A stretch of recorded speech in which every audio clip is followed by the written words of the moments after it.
Welcome back to Creepcast. Today we're going to be reading a story called My Property Isn't Normal. All right, this has been a heavily requested story for a bit. Setting up a few bear traps. I've heard a couple different things about the story so far.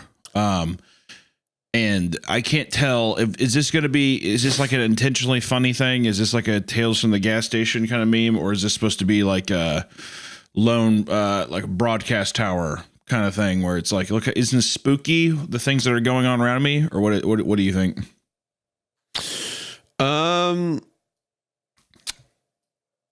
I think that considering the way Harry propped this story up for us, and the fact that I go to the Reddit account, this is the only story they've posted, and their profile picture is a rubber duck. I don't know. I don't know how to feel about a lot of things. So they're either quirky or they're a Jeep owner. Not really sure which one it could be. One is far worse than the other. I don't know. It's not that I have a fatigue for it, but you know what kind of story style I'm kind of like. I'm usually glad that we don't read is the ones where it's like, and one time there was this thing that was really creepy that happened. And then this other time, this other thing that was creepy happened. Okay, that's all I really have to tell you today. Until next time, I'll see you. And then the next post is, I've been getting a lot of comments asking about more stuff. So I figured I'd tell you about what happened last week. So I'm not a bet man or anything, but if I were, I would bet that is exactly the kind of story we're going to get today. I gotta just tell from you, context clues I'm getting around everything. I gotta tell you, I'm fatigued by that version. Well, it's not even that format of story that bothers me. It's more so the like, well, that just happened attitude. Yeah, that they bring with them a lot of the time. The quirky Chungus thing, where it's supposed to be like, it's supposed to be kind of like cute or something. Yeah, because I agree. I guess that's true. Because there's stories that do it effectively, where you're like, oh, that's kind of fun. But it was also, I mean, it looks like the My Property Isn't Normal story was written 8 years ago, which seems like the prime time of when a lot of those other stories were kind of coming out. I'll say this. Is there any time you can think of where quirky horror worked well? Maybe not quirky. I think there's been times where it might have been kind of like the story where it was like, wasn't it a guy's house was haunted or something, and he was like trying to like party with the demon or something in his house? What was that story we read? It was part of a grab bag, I think. But I can't remember what it was. Dude's house was haunted and he was partying with the demon. It was something weird like that, where it's like, yeah, he's talking about some kind of monster in his house, but he's like, yeah, he's pretty chill. It's like, like even the title shows how, like it's kind of a comedy one. And we were like, oh yeah, we thought it was pretty funny. I can't remember what the story was though. So goes to show you how, I have no memory of what you're talking about. Editor, put it up, because when we hear it, we're gonna say, "Oh, like I have absolutely no idea what he's referring to." There was the girl with the guy that faced away from her. No. It's literally like it's a title that is. Oh my god! I mean, I'm not gonna be able to collect my thoughts right now. I just fucking woke up like an hour ago. My brain is still starting. It's like literally like my apartment like is, I don't know, fucking stupid, and I want to party with a ghost or some shit. I can't remember what the fucking title. It has no stupid, and I want to party. It doesn't. That's not the title. I'm just saying that's it's something fucking stupid like that. It doesn't matter. It doesn't fucking matter. I know what the truth is. I know my own truth. All right. Okay. The one time you can't remember a goddamn story is what I got to say. You know what? Whatever. It doesn't matter. Time, for you, it's the one time. The one time. Every other time, you like to sit up on your high horse and say, "Oh, Hunter, look how silly you are." And the one time I'm like, "Oh, remember this story?" I don't know what the fuck you're talking about, gaslighting me, like I'm a heathen. See, now I'm on the channel, going back through. Name two of the stories that we read during the basement video a few weeks ago. I legitimately, I can't remember. I have no idea. That's what I thought. Legitimately. Also, So- I'm telling you that's I'm telling you I have a bad memory. That's what I'm saying. So The one time I do try to remember, and that's also why no wonder I can't remember the fucking title. What you came up with was my apartment is weird or scary or whatever, and I want to party with this ghost. I like how you're acting like this is an absurd thing to say when we have like all the other creepypasta names that we. My apartment is stupid and there's a ghost is weird, whatever. That sounds like a legitimate creepypasta But name. it's devolving every time you say it. My apartment is stupid and a ghost is weird. Now I don't even know if the apartment and the ghost are related. It could be two separate events. They could be. Story. That's what makes it so fascinating, though. I'm trying to. I don't know. I mean, yeah, I like to. I was gonna say that I work at a half price voodoo shop. That reminds me of the story today.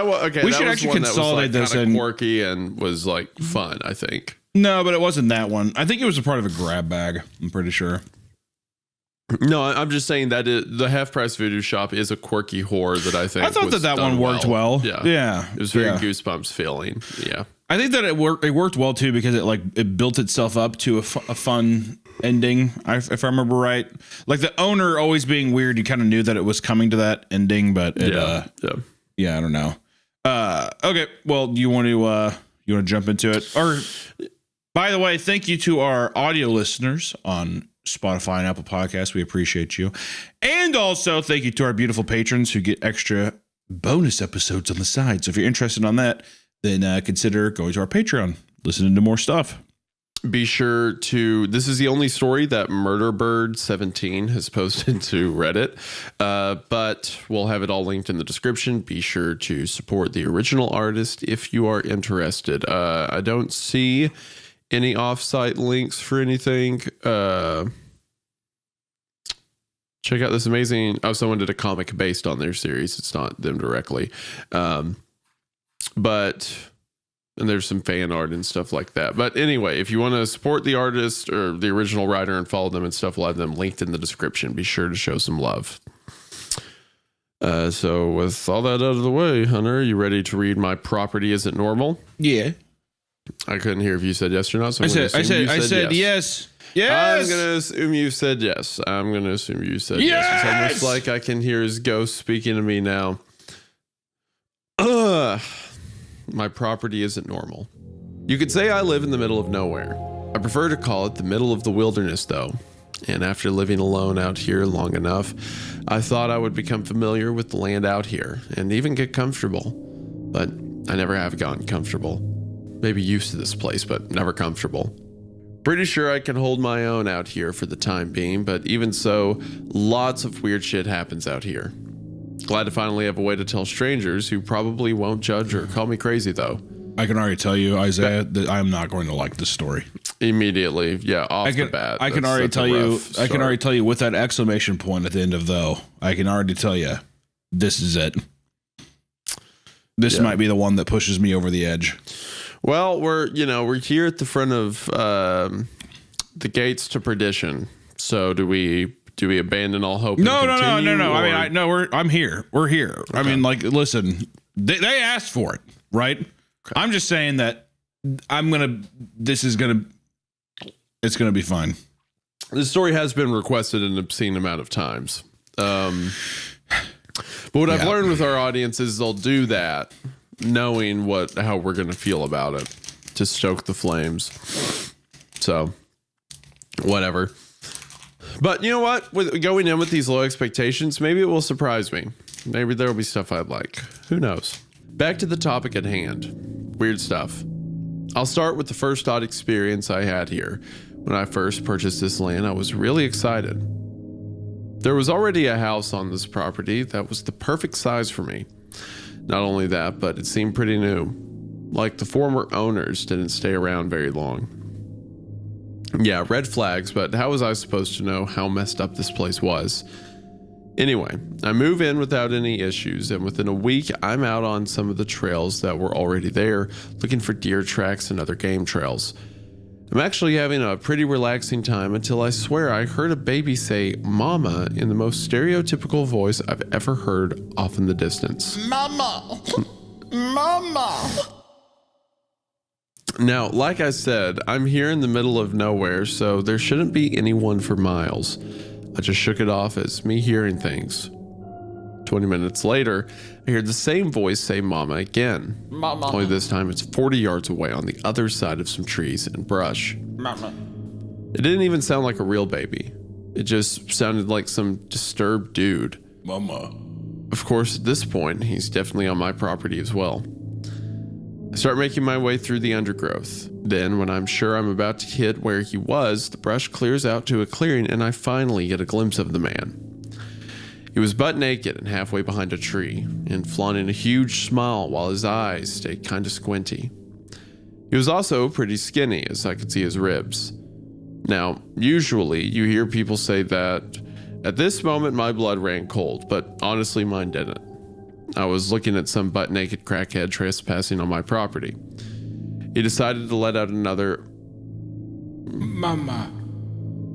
during silence when I was trying to figure out my next move, so I promptly responded with a hearty, What the actual fuck are you doing? That's when he decided my next move for me. This is going to be a long one. He started running at me, and I might have run away if he hadn't been so scrawny. So when he reached me with that big smile and looked like he was about to grab me, I punched him in the throat. It was a good punch. I was proud of it, honestly.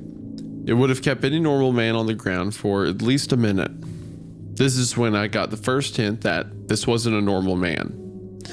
While I was standing there, proud of my Mike Tyson level haymaker, the guy immediately got back to his feet, and before I had time to hit him again, he dive tackled me to the ground. And it hurt pretty bad. He somehow pinned my shoulders to the ground, and no matter how hard I kicked and punched him, he wouldn't let up. So I was forced to use plan B. I pulled out my trusty Bear Grylls survival knife and stabbed him in the gut twice. This finally got his attention, and he hopped back to his heels, slinging blood all over me in the process. I got back to my feet, knife in hand, and waited for him to do something else. All he did, though, was stick a finger in his wound, then lick the blood off, then cartwheel into the woods, crying like an actual newborn baby this time. Now, by this point, I was pretty on edge, and right as he got far enough away that I could no longer hear him, I turned and walked home. I know I should have run, but running through the woods is so tiring, and I just didn't feel like it. When I got home, all was normal again, for a while. Another story that comes to mind when I think about odd things happening around the area is the event that led to me no longer camping in the woods. By the time that the events of this story took place, I had already experienced quite a few things on this property. And this was easily the third freakiest thing to happen up to that point, right behind the naked stab victim that cried like a newborn baby and cartwheeled out into the woods. This time I had decided that I wanted to go camping. Despite all the stuff that had happened, I had never been seriously injured in those woods, so why not go sleep in them? Bad choice, I know. Anyways, the first few hours when I got into the woods went fine. I set up camp, built a fire, burnt myself trying to cook a hot dog, piss on fire that burnt me. Then I started to realize camping's pretty boring when you're all alone, so I decided to go to sleep. Next thing I know, I wake up to the sound of a young girl's voice down in the creek. Sounds like she's college type age. She's saying, Help. I need some help down here. I'm lost. Dad? Help. and I can hear her down the creek from my tent. Now, this isn't the first time I've been lured into the woods by a voice pleading for help, but this voice was a lot more convincing than the others. Nonetheless, I still brought my newly purchased .45 caliber handgun that I had bought for dealing with the things on the land. I made my way into the creek, flashlight in hand, and headed down to the voice. Soon I find the source. Now, I didn't put the flashlight beam on her right away because I didn't want to blind her, but I could clearly see the outline of a small girl sitting on the bank of the creek. I got about 15 feet away and she stopped me, stating that, You really don't need the flashlight with the moon out like this. It wasn't even close to a full moon, so that confused me a little. I replied with, I don't know about you, but I can't see a thing out here. Let me help you though. Are you hurt? Then I started to shine the flashlight on her, but she screamed. Stop! Before I got to her face. This time her voice wasn't convincing. I could tell she wasn't human.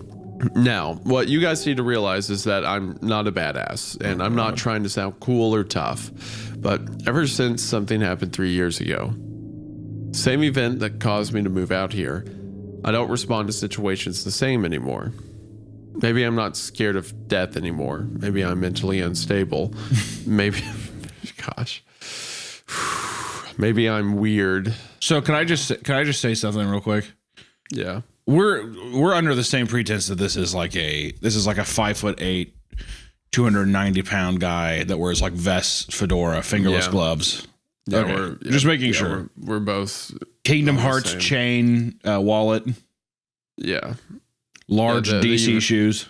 The event that he's referring to where someone broke in, where, he doesn't fear death anymore is because someone broke in to steal his Pokemon cards. He had the holograms. Someone broke into his apartment, went on his Plex account, and deleted all of his anime from his Plex account. Yeah. So now he doesn't fear death anymore because I guess I can't watch my girlfriend turned into a jelly anymore. Okay. Just, so far the story's had a couple. Like when we did the stairs in the woods, there was that guy that somersaulted to and from. And then that story was creepy because of how it's presented and where it shows up in the narrative and stuff like that. But here, the guy cartwheeling away is so much dumb emphasis. And here there's a half girl monster thing on the side of the bank. But the way it's like, maybe I'm mentally unstable. Maybe I'm weird. It's like, what the way things are described is taking all of the tension out of it. Yeah, so far, granted, we're still very early into the story, but it does feel like it's this is cherry picking off all those other popular stories currently, just kind of like reframing them a bit. But who knows? Maybe it gets better. Who knows? Maybe. But when I established that this thing wasn't human, I started to smile. It fooled me, got me out here in the woods, in its domain. It was probably going to make an attempt on my life, but I might as well piss it off a little. So I flicked my flashlight up and revealed its face. It actually was a girl, sort of. She was super pale and had abnormally large eyes that were completely black. When the light hit... It actually was a girl. She had giant black eyes. It actually was a girl. Sort of. She had no hair and had gray skin and a flying saucer.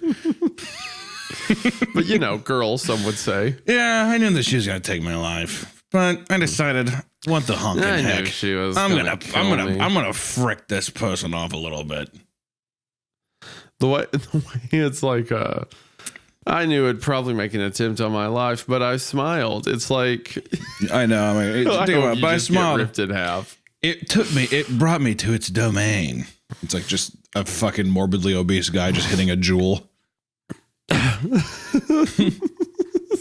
Well, if you're gonna take my life, dear stranger, please let me piss you off. I saw the band coming, so I stashed up on the mango pods. I'm still working off a 29-year supply. When the light hit her face, her head snapped forward and made eye contact with me, and her jaw dropped open 3 times larger than any humans could, and then she screamed. It was loud. Like inhuman loud. It sounded like a girl's scream, but as if it were being played through massive speakers to make it ear-splitting. Then I felt something closing around my neck. She hadn't moved, but was somehow choking me, still screaming. I've realized while living here that the entities that can hurt you can also get hurt themselves. Now, most of them are tough as nails, but they can be hurt. This memory went through my head just as I felt something warm dripping onto my neck and my left ear went quiet. Busted eardrum. I aggressively threw my flashlight at the bitch and it connected with what I assume was her eye. I couldn't tell for sure because I didn't have a flashlight. And yes, I forgot to use the gun. It was new, and in the current life or death situation, I forgot I had it. Luckily, this girl wasn't one of the tough ones, and I felt the grip on my neck loosen and her screams stopped. No sooner had I taken my first breath when she bent over backwards possession style and sprinted into the woods in reverse. When I finally caught my breath, I slowly walked back to my campsite and went to sleep in the tent. You may be asking why I didn't go back home after that, but it was a 20-minute hike and my flashlight was broken, so I had to wait till morning. Slept pretty good though. No noises woke me up. I woke up the next morning expecting my ear to be killing me, but miraculously it was completely back to normal.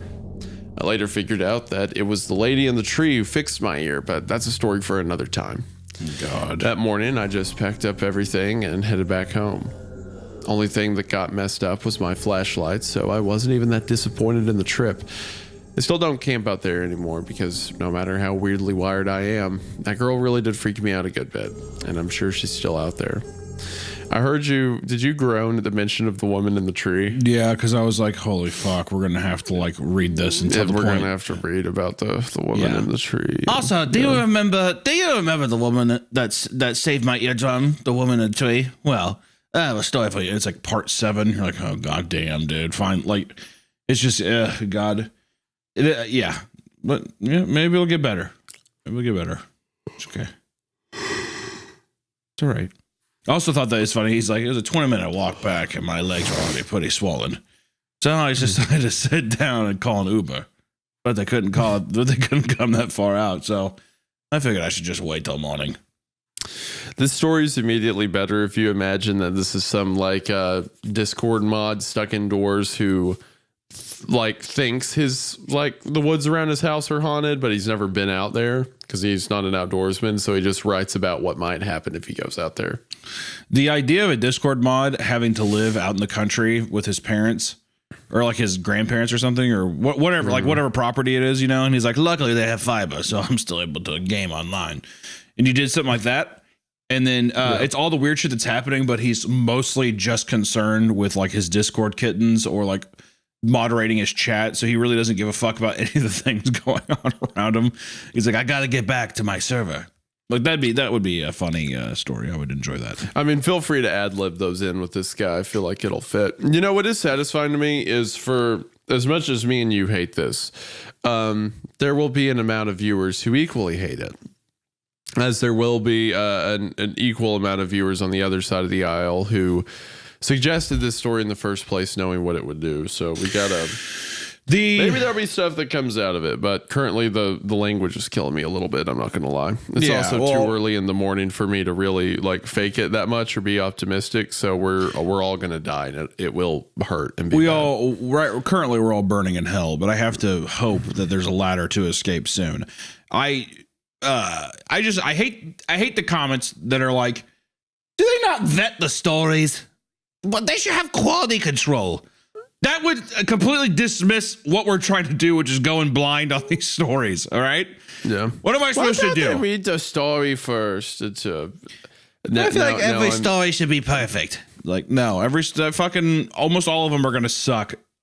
Major dick. And we have to sit here and we have to just power through. That's what this is. Powering through. There are a couple good ones that I've earmarked for soon, and I think I'm going to need one of them for the next recording. I haven't read them. I don't know that they're good, but people have like the people who suggest this story are not the people who suggest the other stories. So I think I need to shoot a flare after this episode. Anyway, you never know. It might pick up. I mean, my opinion of it's on the floor, so anything will be a step up. So we'll see. I want to take a moment to thank today's sponsor, Factor. Life is full of choices. Like you could choose to read a 4.5-hour story about a villainous apple. I never said they were all good choices. One choice we often faced is if we want to cook dinner or get something fast and easy. When time's short, eating healthy isn't a willpower problem, it's a time problem. Thankfully, you can get the best of both worlds when you choose today's sponsor, Factor. Factor makes meeting your nutritional goals easier than ever by delivering fresh, never frozen, dietitian-approved meals straight to your door. Their meals are ready to heat and eat in as little as 2 minutes. And trust me, it's easier to eat healthy when time isn't a huge consideration. And when you don't have to worry about grocery lines and prep work and cleanup. Factor powers your day sun up to sundown with nutritious breakfasts, on-the-go lunches, and premium dinners. And with 100 rotating meal options every week, you're sure to find something that you'll love. And they keep adding international flavors like their new Mediterranean and Asian cuisines. And Factor has options to meet your goals, if that be weight loss, overall nutrition, GLP-1 support,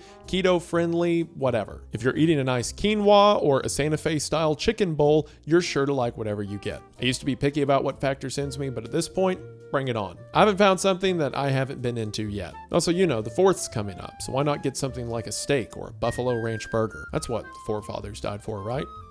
I think so. Normally we have to sacrifice our taste, our health, or our time when we choose a meal option. But now you can get all three. And if you're looking to get in on all three with Factor, then now's the perfect time. That's because if you head to factormeals.com/creepcast50off and use code creepcast50off, you'll get 50% off and free daily greens per box with new subscriptions while supplies last until September 27th. That's right, half off and free daily greens per box. Again, to try it out, head to factormeals.com/creepcast50off and use code creepcast50off to get in on this incredible offer today. Thank you to Factor for sponsoring the show. Their link will be in the description, and we are now back to the episode. This episode's sponsored by Tushy! And it's time to upgrade Dad's favorite seat in the house with Tushy's luxury bidet. That means water up my butthole. Psst. Dad's favorite seat in the house is the one where his bare ass is exposed. Don't tickle me down there, Tushy! Tushy helps bring maximum comfort to your trips to the bathroom. Well, sometimes I blast water up my asshole and chunks of poo-poo fall out and it cleans up my bum-bum. Tushy's Bidets instantly modernize your daily routine, making it cleaner and healthier. I love using Tushy because it gives you a 2-in-1 benefits. 2 in the pink, 1 in the steak. By reducing irritation and preventing micro tears while using less toilet paper. Less bloody asshole means less Charmin, okay? Pretty good stuff. Things can be pretty messy in our bathroom. That's why I made the switch to adding Tushy in every bathroom in my studio, because I'm a disgusting slob and there's poop everywhere. And by doing that, Tushy helps us use up to 80% less toilet paper. And with less toilet paper means less responsibility. And less toilet paper means less clogged toilets and less gross bathroom experiences, unlike having water spray at my shitty ass with cakes all over the inside of my toilet. That's not gross at all. It's the toilet paper that I can cleanly wipe and throw away and it flushes and goes away. No, it's the residue. What's not gross is the residue left behind from Tushy. The other thing I really like about Tushy is that it's really easy to use. You can scent, cleanse, and dry using the built-in air dryer. I actually don't cleanse anymore. I only dry. Tushy approved. Tushy bidets go on easy in 10 minutes or less over your existing toilets. No power tools needed, and every Hello Tushy bidet comes with a 30-day hassle-free return and 12-month warranty. Stop guessing you're clean. Start feeling it. Jesus Christ. That's their call to action. Stop guessing you're clean, start feeling it. God damn. For a limited time, our listeners get 10% off their first bidet order when you use code Creepcast at checkout. That's 10% off your first bidet order at hellotushy.com with promo code Creepcast. Thank you to Tushy for sponsoring this episode. Now back to the episode. You got an itchy butthole? You got poopy, stinky butthole? Don't just guess. Be sure to dry it real hot with Tushy's air dryer. And then from there, you could do all kinds of things. You could try to get poopy, stinky, itchy time. You ever want to feel like your butthole's been stung by about 20 hornets? Tushy. You like having a messy toilet bowl? It looks like somebody just blew their brains out with poop? Tushy. I like whenever I have Hershey Kiss poop. You know what I'm talking about? When it's like a piece of poop won't fall. So it's like a melted Hershey Kiss on my asshole, and I get to blast that sucker with my Tushy bidet, and it sprays all over my bottom, all over my bare ass cheeks and the toilet bowl. But lucky with Tushy, I feel right at home. I feel perfectly clean, and I feel itchy afterwards. I love an itchy Tushy. What you will notice so far is that these entities aren't really very effective killers, but that doesn't go for everything out here. I can't tell you all about the property without mentioning Skinny. Screw Skinny.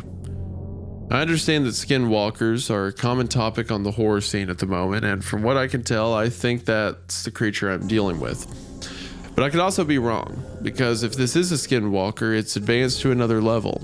Not only does it imitate voice, it imitates appearance, and it really wants me dead or gone. I like to call it Skinny. I think it pisses him off though, and when I say his name, I say it loud, because especially at night, I know he's listening. I've lived here for 3 years now, and he's been harassing me for about a year, and he's good. One of the smartest things to come after me so far. The only one that can seem to almost get in my head. He tries to lure me out, not by pretending to be someone in trouble like other imitators that I've dealt with before. He's aware that this stuff doesn't work on me anymore. No, he tries to piss me off. He wants me to try to kill him. The problem is, we both know I probably can't. One time he got me though. I was watching a documentary about veteran suicide. It's a terrible topic.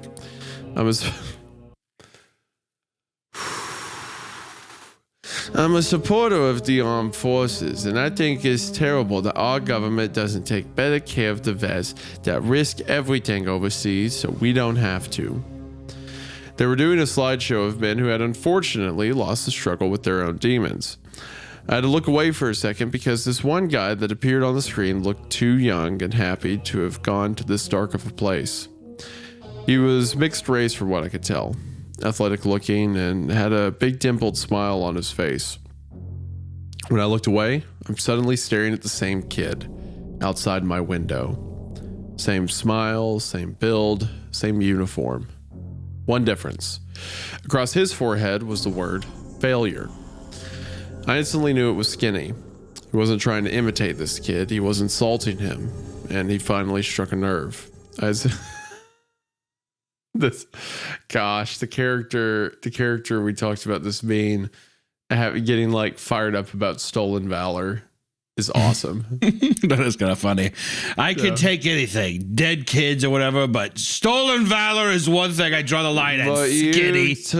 You talk about the twoops and all bets are off. You talk about our brothers and sisters that have defended this country, and I'm going to freaking kick your ass. As the gun comes up, like Lee Greenwood's playing, and I won't forget the man who died. One miles around, wave the way the flag. Oh, red, white, and blue. When the band plays Hail to the Chief. And he finally struck a nerve. I had seen him imitate so many other people and try so many other tricks, but this was the one that finally broke me. I was ending this creature. I exploded out of my chair and bolted for my bedroom, grabbed my .45 caliber handgun and proceeded to walk towards the same window the young soldier was still staring through. I got within 5 feet and saw the word had changed. It now spelled out, I deserved it. After reading this, I didn't hesitate to raise my gun and fire 2 shots, but I think he ducked them. Bastard's fast. I stormed outside to try to find him, but he wasn't anywhere to be seen. That's when I hear, "Gotcha," whispered into my ear, and I was flung against the wall of my house. The gun flew out of my hand in the process.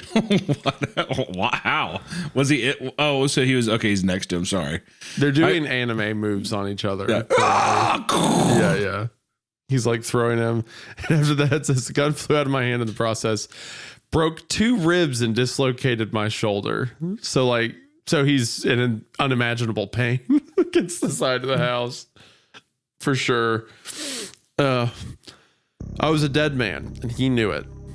Ever since the incident that led me to buy a house by myself out in the middle of the woods, I don't think I've ever felt fear again.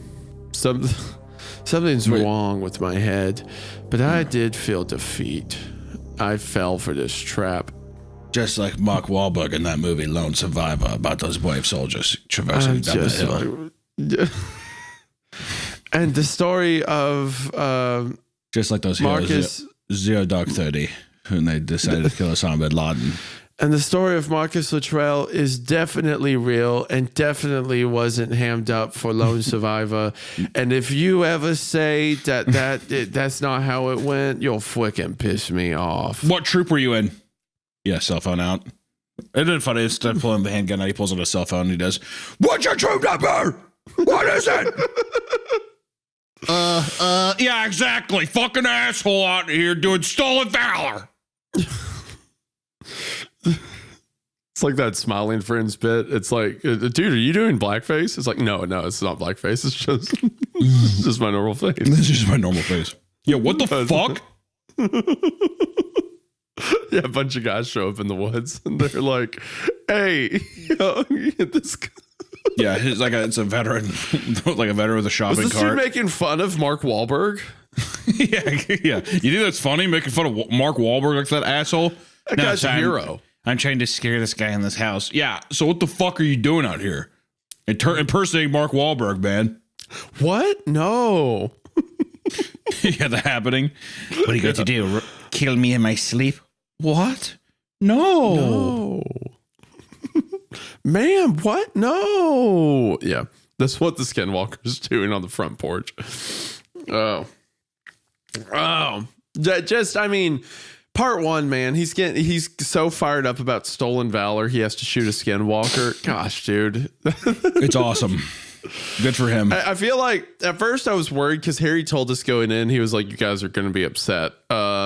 And I was like, oh, well, that ruined like the surprise. Like, shouldn't we come to that conclusion naturally? No, it's immediate. There's no hiding the dog on this one. Something's wrong with my head, but I did feel defeat. I fell for his trap, and now he's going to kill me. As these thoughts passed through my brain, I passed out from the pain and the concussion, probably. Then, for some reason that I still don't understand, I woke up. It was bright outside, and I was covered in blood and in more pain than I had ever been in my entire life, but I was alive. Why was I alive? I struggled to stand up with my right arm hanging loosely at my side, and I soon noticed the words carved into the outside wall of my house.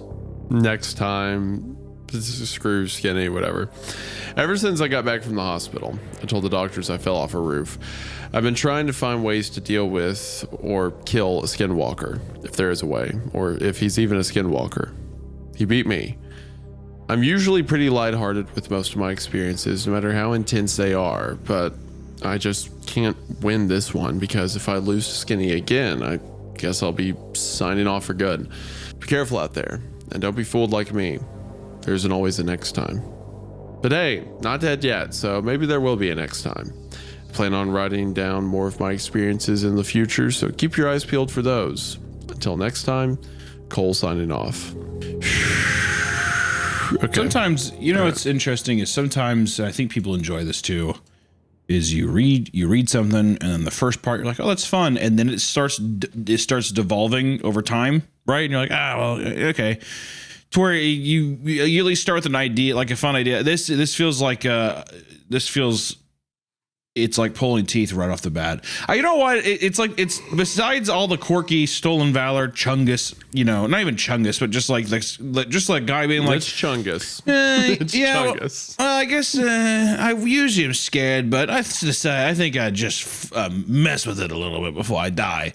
Stuff like that. I think that it's just I don't like these stories also because it's like there's really no rhyme or reason. It's just it always starts with the guy being like, yeah, I bought this house out in the middle of nowhere, and it's pretty new. I should count that as a red flag because the house is new, and they just kind of left real quick. But all these things are starting to fuck with me now, and then, it doesn't really give any rhyme or reason to anything besides it's just like, aren't these things?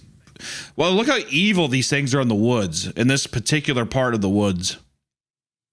Yeah. So what's your solution to that? Like, you think it can go up from here? Is that what you're saying? No. Oh God. No, not at all. Okay.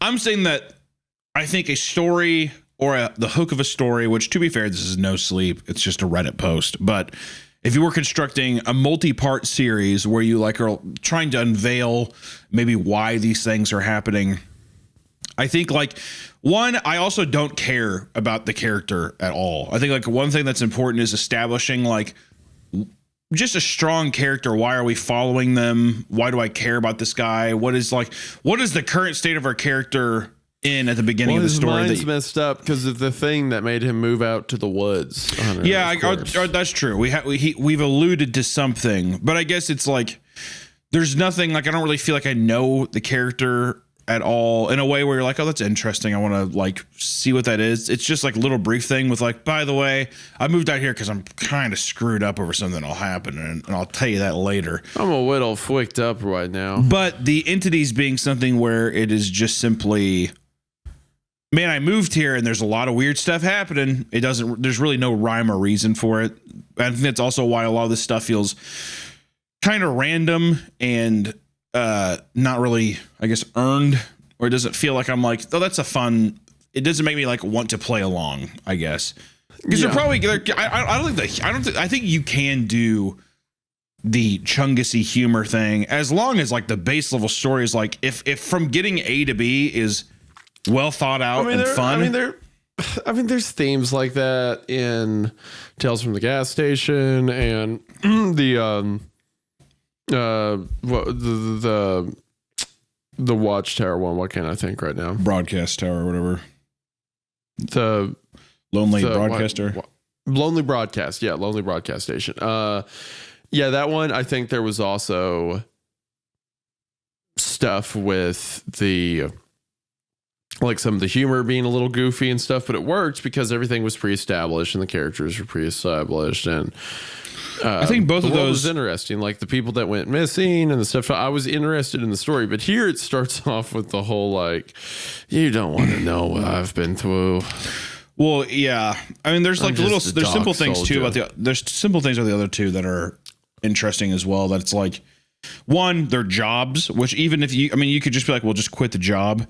It gives a motive and a purpose for a person to be there and to experience these things, and like, and for the sake of it being a little funny or just kind of like odd, you can like believe that they would stay, you know, or the experiences would build up over time and blah, blah, but the stakes are raised. But both of those stories, also the protagonists are interesting enough to where, and the protagonist is interesting enough, and they introduce side characters and how the character feels about them.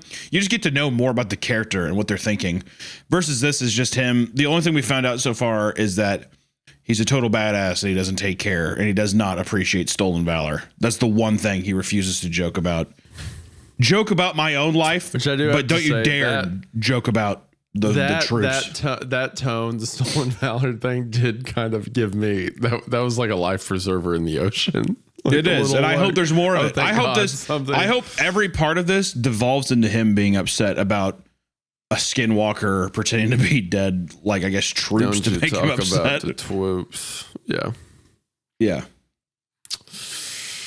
Also, once again, don't want to advocate for stolen valor. Don't advocate for dead troops.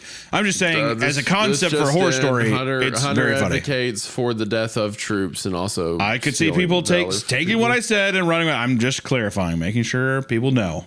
There's a quote from you on this podcast where you say, without prompt, by yourself, with no diffusion, I will do stolen valor. I will. Well, I myself doing it, I will do stolen valor. Right. There you go. Okay. There's the second time you've said it now. So, all right. Part two. Show. I'm happy to see that my experiences from part one got some attention. Oh my God. I fucking hate this.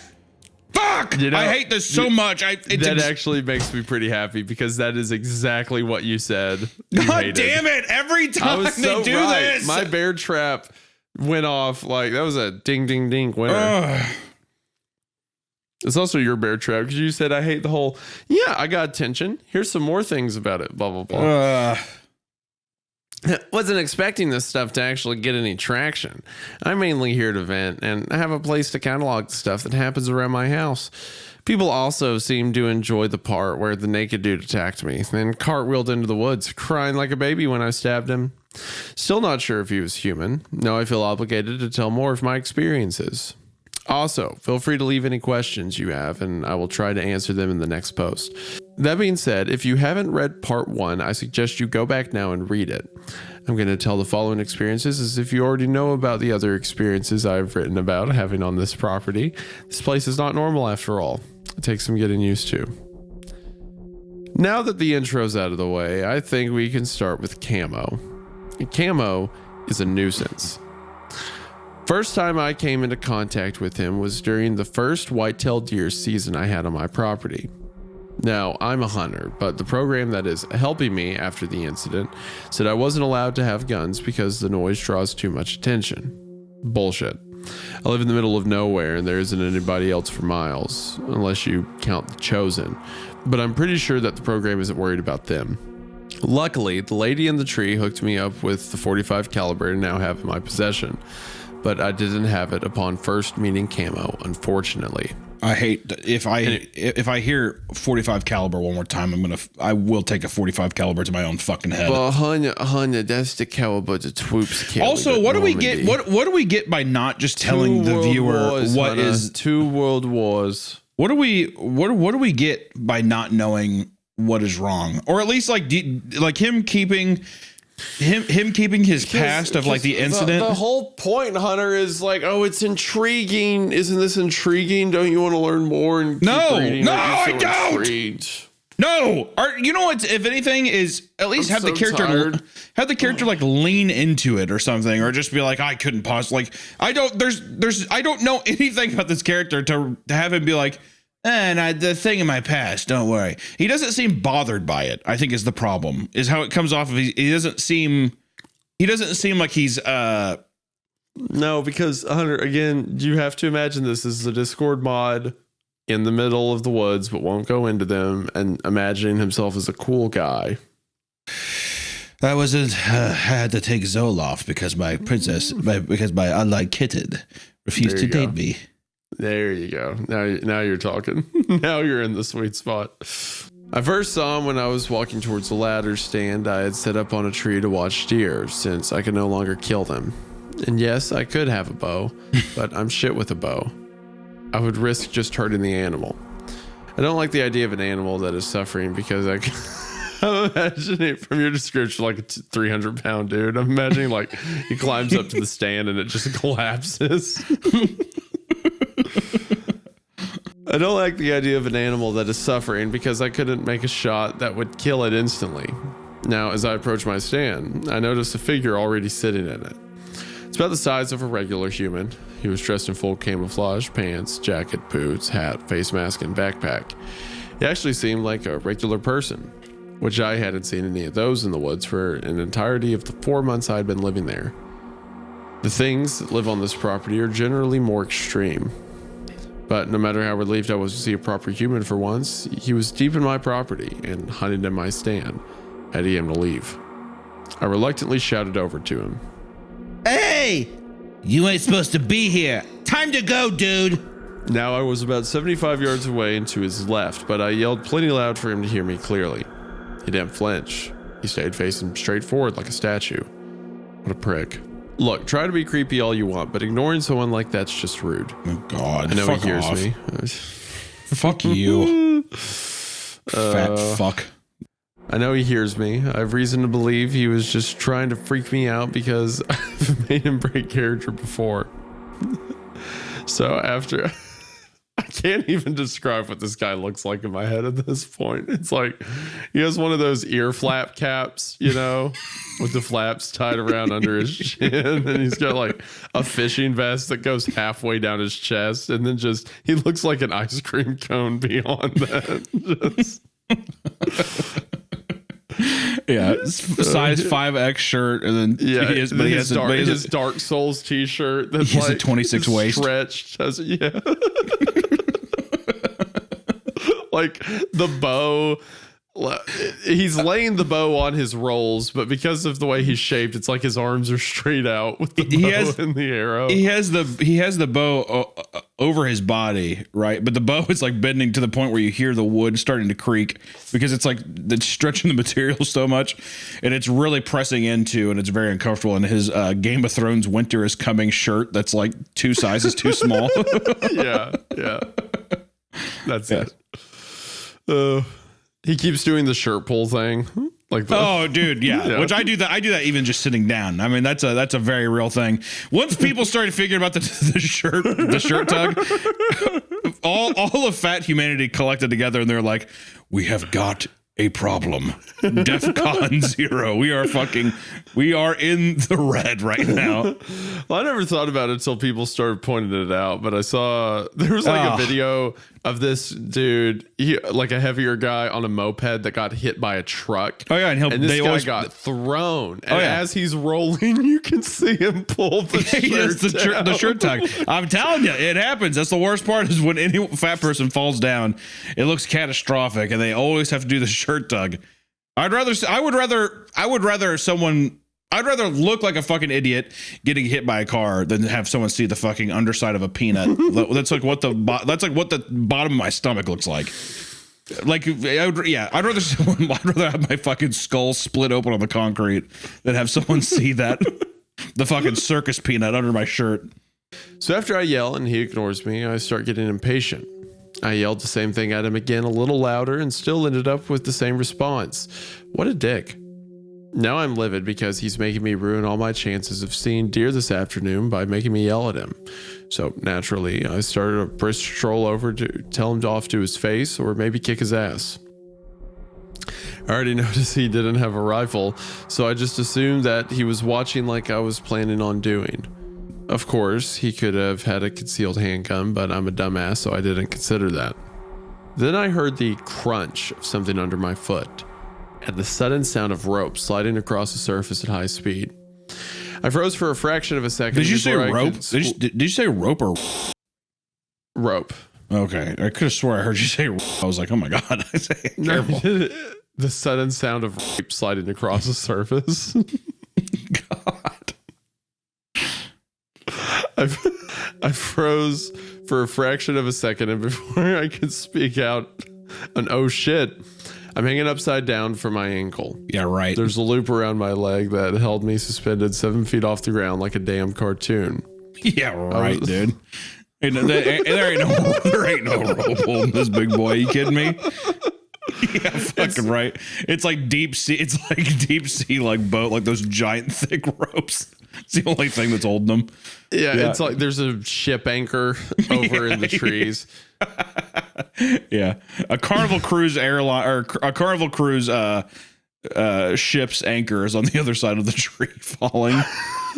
Well, like the way these traps work is they're counterweights, which is why they're easy to do for like rabbits. But in movies, they'll have people get them. It's like you'd have to have like a 500-pound weight off to the side to yoink someone up in the tree like that. I was like a Looney Tunes character. I couldn't help but roll my eyes. Oh, I immediately knew it was camo. And wait, reread this. Reread that normal. Hold on a second. Go back to there was a loop around my leg again. I just want to hear it all strung together. Okay. There was a loop around my leg that held me suspended 7 feet off the ground like a damn cartoon. I was like a Looney Tunes character. I couldn't help but roll my eyes. Good God. I immediately knew it was camo, and when I look up or down, shit, I was upside down, so I don't really know where I had to look, but I saw him slowly climbing down the ladder. Like really slowly. What a dramatic guy. If he wasn't so obsessed with appearances, he probably could have killed me. That's what I think he wanted to do anyway. There was a machete on his hip that I can now see, and the blade was chipped at in a way that made it look serrated. Would have been a very useful tool unless you wanted to use it to inflict pain.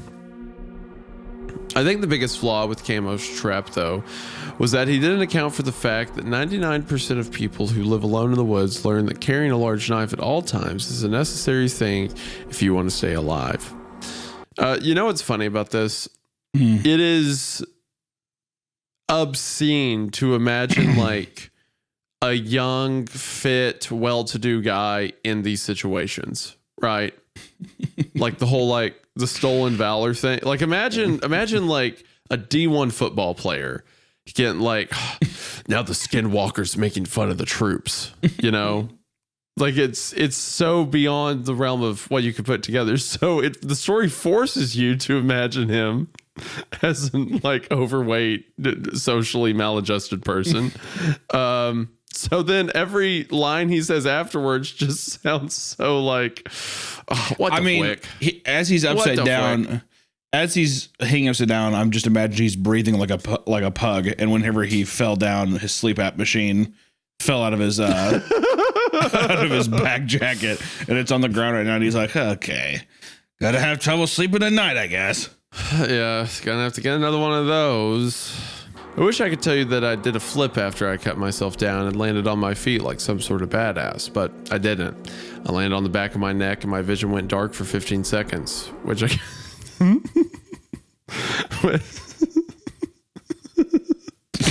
Yeah, if this guy lands on his head, it's over. It's gone. Which I guess was enough time for Tweedle Dumbass to finally get to the bottom of my ladder stand. As I stood up, I saw that he was standing completely still at the base of the stand, still 50 yards away from me, staring at me. I could hear his thoughts from here. Damn, why did he get out? Shit. Then he turned and bolted. This dude, it's almost impressive how well the story can just remove any tension or interest. Because in the midst of this, I was like, well, the idea of a guy called Camo that's like a ghost that wears hunter's clothes, that's interesting. But then the moment is that interesting? With him, is that interesting?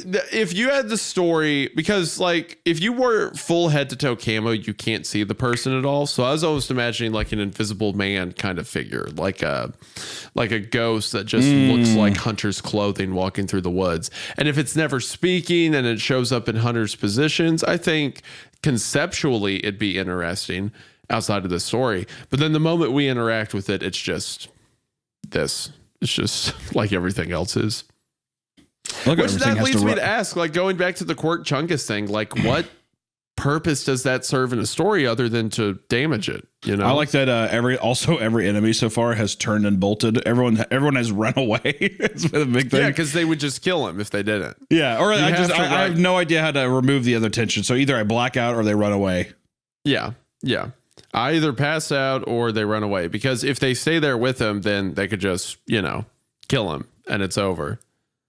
The guy falls from half a foot up, lands on his feet, rolls his ankle immediately. Oh! Wouldn't that be a scream, scare Camo, and he runs off? Half a foot. Like a stair step. It's a lot of weight coming down. He's in his large tongue DC shoes. He's in there. He rolls around. Also, he's wearing like one of those Peaky Blinder hats, by the way. Instead of the one that's covering his ears, it's a full Peaky Blinders hat. The belly caps or whatever. Yeah. Yeah. One of those. He's wearing checkered cargo pants. Yeah. Whatever, like a ska band would wear. He went to the barber and was like, I want to look like Thomas Shelby from Peaky Blinders. So they gave him like the fade, but the way his head's shaped, it just looks like a pinhead, like a little hair on top. Yeah, it looks like a monkey. Taper fade looks down like King Kong. Looked like how the apes have those little crests the on top. tufts of hair on the top of their head. Yeah. Well, he went in there doing that, but the top of his hair is already so thin that they kind of just like snipped it a couple times, and he's like, "You guys are miracle workers." He was really confident walking out of the barber shop, and then someone said something about it, and he felt bad. Hello there. I want to look like Thomas Shelby. That'll fix everything. That'll fix everything. This dude was booking. I lost sight of him in less than 30 seconds into my chase and had to give up. I bet. I need to jog more. It's writing itself, baby. I love it. I mean, again, stuff like that. Like, am I supposed, is the author intending me to imagine a young, fit guy who's like, I lost him after 30 seconds. I need to jog more. Like, come on. And what more, by the time I got back to the ladder stand, it was already getting dark. I didn't even get to watch any deer. I've seen Camo on multiple other occasions as well, but I figured him out. He got me the first time, but this traps really aren't that sneaky. They're elaborate, but not sneaky. He always appears in an area that I plan on hunting in. Don't know how he knows where I'm going to be, but I stopped questioning stuff on this land a long time ago, and I always notice him long before I get to the location. Again, I have no idea how he plans this shit out. And secondly, there's always a trap set somewhere directly between when I first spot him and his actual location. Like, if I were to draw a line from him to where I see him from, the trap will always be on that line. Also, another important thing to realize is that none of his traps are fatal. They're all meant to keep me from escaping, but not kill me.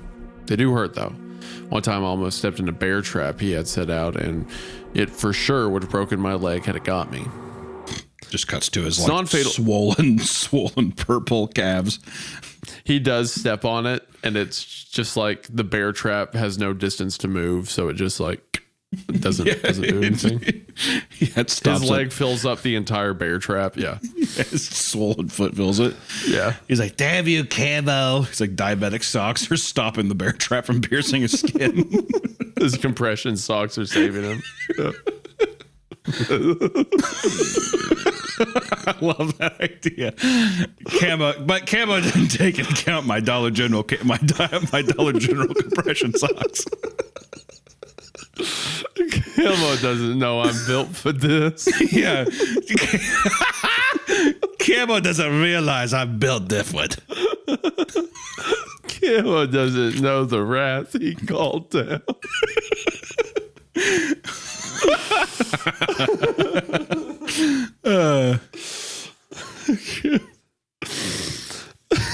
Also as if he's sneaking around, as if Camo doesn't know he's coming, they can hear him wheezing from how far away. He can hear the CPAP. Yeah. You sound like Darth Vader walking through the woods. Camo sees it. And then Camo sees him, and he's like, that is the fattest deer I've ever seen. Oh my God.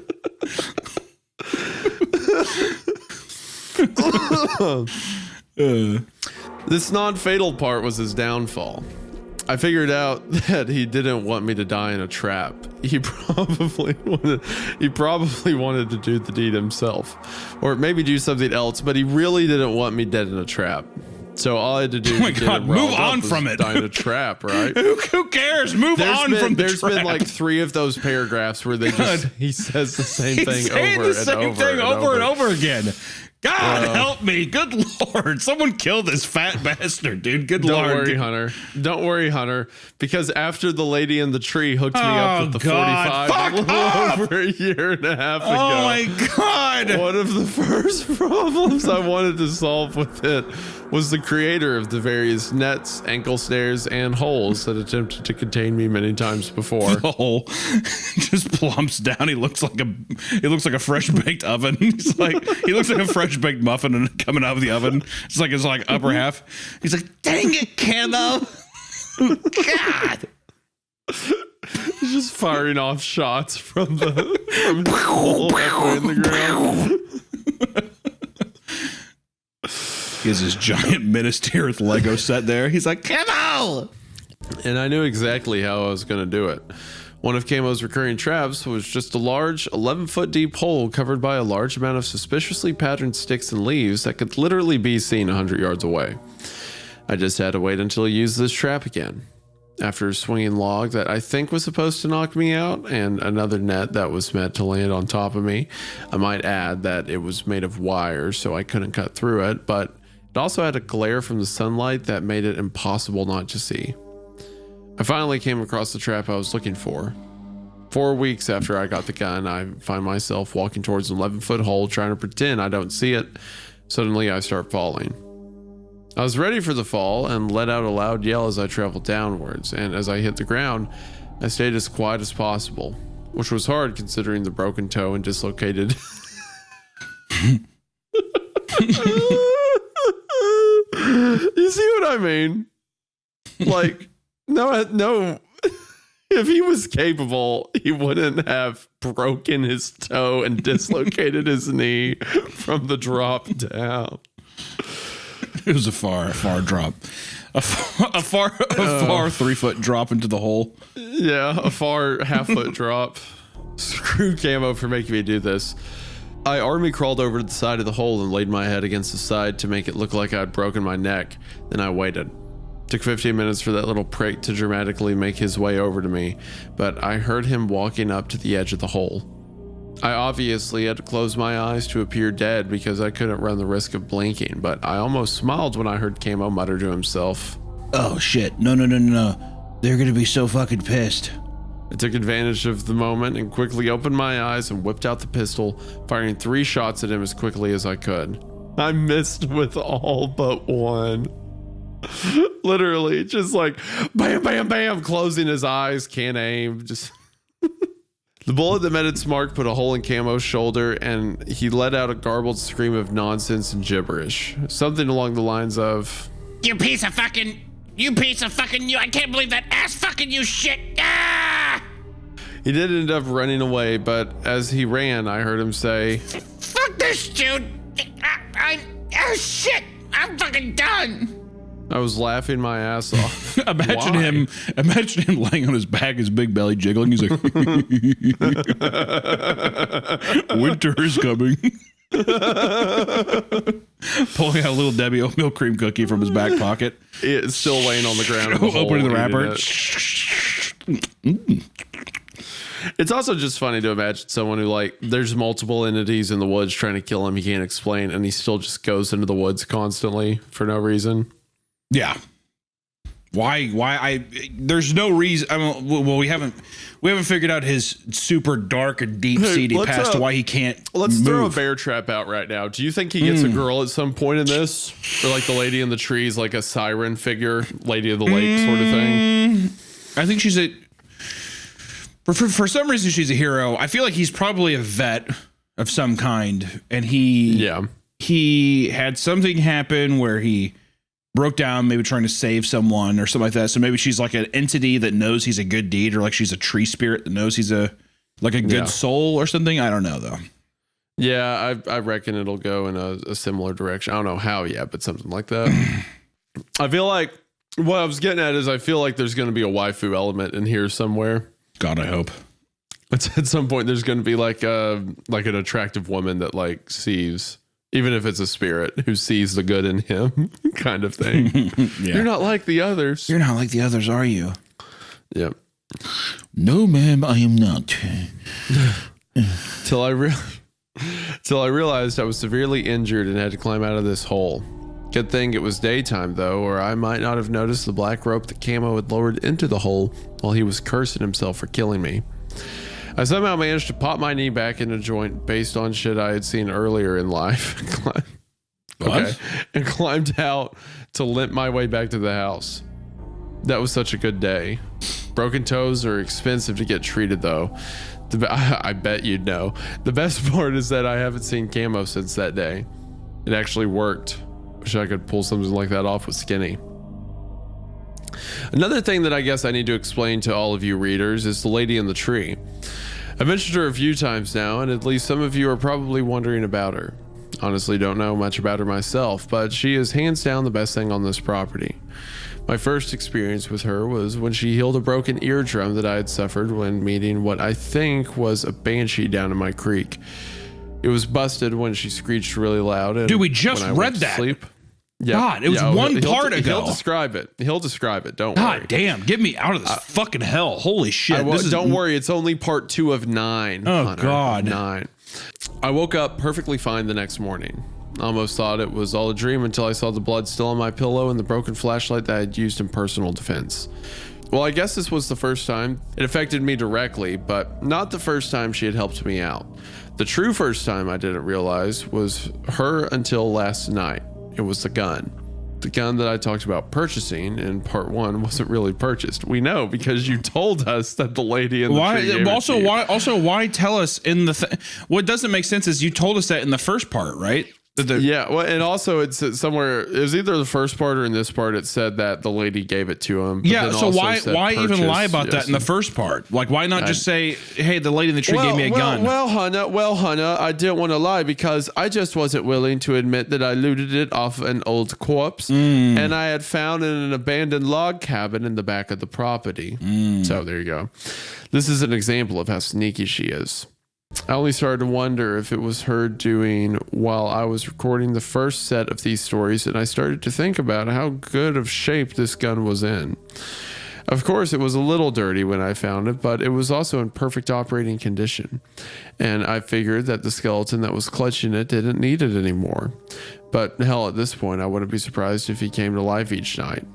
Either way, I left the cabin with a new sidearm and 2 boxes of ammunition. I didn't really think about it much because finding a gun on a body is pretty mild considering the events that go down here on a week-to-week basis. But yesterday I started questioning the real origins of this gun. It was so well maintained, a new feeling when I got it, but the skeleton looked like it had been there forever. Not to mention the fact that the gun was unloaded and the boxes of ammo were unopened, but the skeleton looked like it had died holding the gun, like he was intending to use it. Didn't add up. So I headed back to the cabin and I found my answer.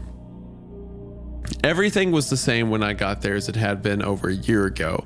I mean, nothing had changed, especially not the body. The exact same as before. I was nervous at first, not because the body scared me, but because the joke about the skeleton coming back to life from earlier wasn't really that far-fetched in this place. I've never seen an undead skeleton, but I have seen other forms of undead. Maybe I'll tell you about those experiences sometime. Nervous or not, though, I had to confirm my suspicion. I approached the body and started examining the clothes. Just like I expected, the flannel shirt and brown jeans had no tags. Not like they had been ripped out, but like they were never there to begin with. Now, there was only one more thing to check. I took out my knife and scraped the blade down the skeleton's exposed arm bone. Sure enough, the shaving fell off. It was wood. The entire skeleton was made of wood and painted a lightish brown, among other discolorations, to look like the real deal. The lady in the tree is very talented when it comes to wood, but she can do so much more. I've only seen her in person 2 times. Once when I caught a glimpse of her smiling as she walked into an opening and to a tree, only to close the opening with a door that fit so perfectly I couldn't see the edges when I walked up to it. It just looked like a normal tree. And a second time, 2 days later, after I encountered the screeching banshee in the creek. I saw her out the window of my front door, smiling in. She winked at me and ducked out of view. I ran to the door to try to see her fully, but by the time I swung the door open, she was gone in the night, nowhere to be seen. Which is really annoying. I'd almost consider us friends by now, and she still won't show herself to me fully. One day, princess, you'll understand. Oh, God. Now, when I saw her the second time, I didn't know what or who she was, but when I looked at the ground in defeat, I noticed a small sheet of what looked like homemade paper. On it was a short message that read, I wish to congratulate on killing the Kelut. He was bringing evil over the land that was distressing the forest. I don't know how you actually ended him, but I'm happy all the same.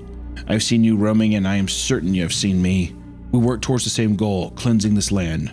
My vows as medicine woman keep me from directly interfering with the creature of this land, but I wish you luck on your mission, and I will support you from the shadows as best I can. I hope your ears feel better. So I think the Keelut she was talking about me killing, I think, was a rabbit coyote that I killed a few days before the creek incident. It was hairless and just stared at me through some trees. I think it was trying to intimidate me to leave its territory, so I shot it between the eyes and left. My territory, bitch. But this was the first time I realized that But this the idea of a comically fat man like walking up in the woods and just shooting an animal in between the eyes and leaving. But this was the first time I realized that I finally had someone on my side on this land, and that was a relief. She was actually really helpful. Once I got bit by a rattlesnake, and when I got home, there was a bottle labeled anti-venom sitting on my kitchen table. Another time I got bit by one of the shadow children while I was hiking. And when I got home, there was a bottle of purple liquid in a glass vial in the same place on the table. Honestly expected it to heal the wound or something, but it just made me really drunk. Guess she couldn't help me much that time. She's done other stuff too, but now I'm kind of worried about her. I haven't heard or experienced any help from her in 8 months. I'm worried something got to her, or even worse, what if she's mad at me? I mean, Skinny almost killed me 6 months ago and she didn't do shit. I've grown to like her and even depend on her a bit, but she's just gone.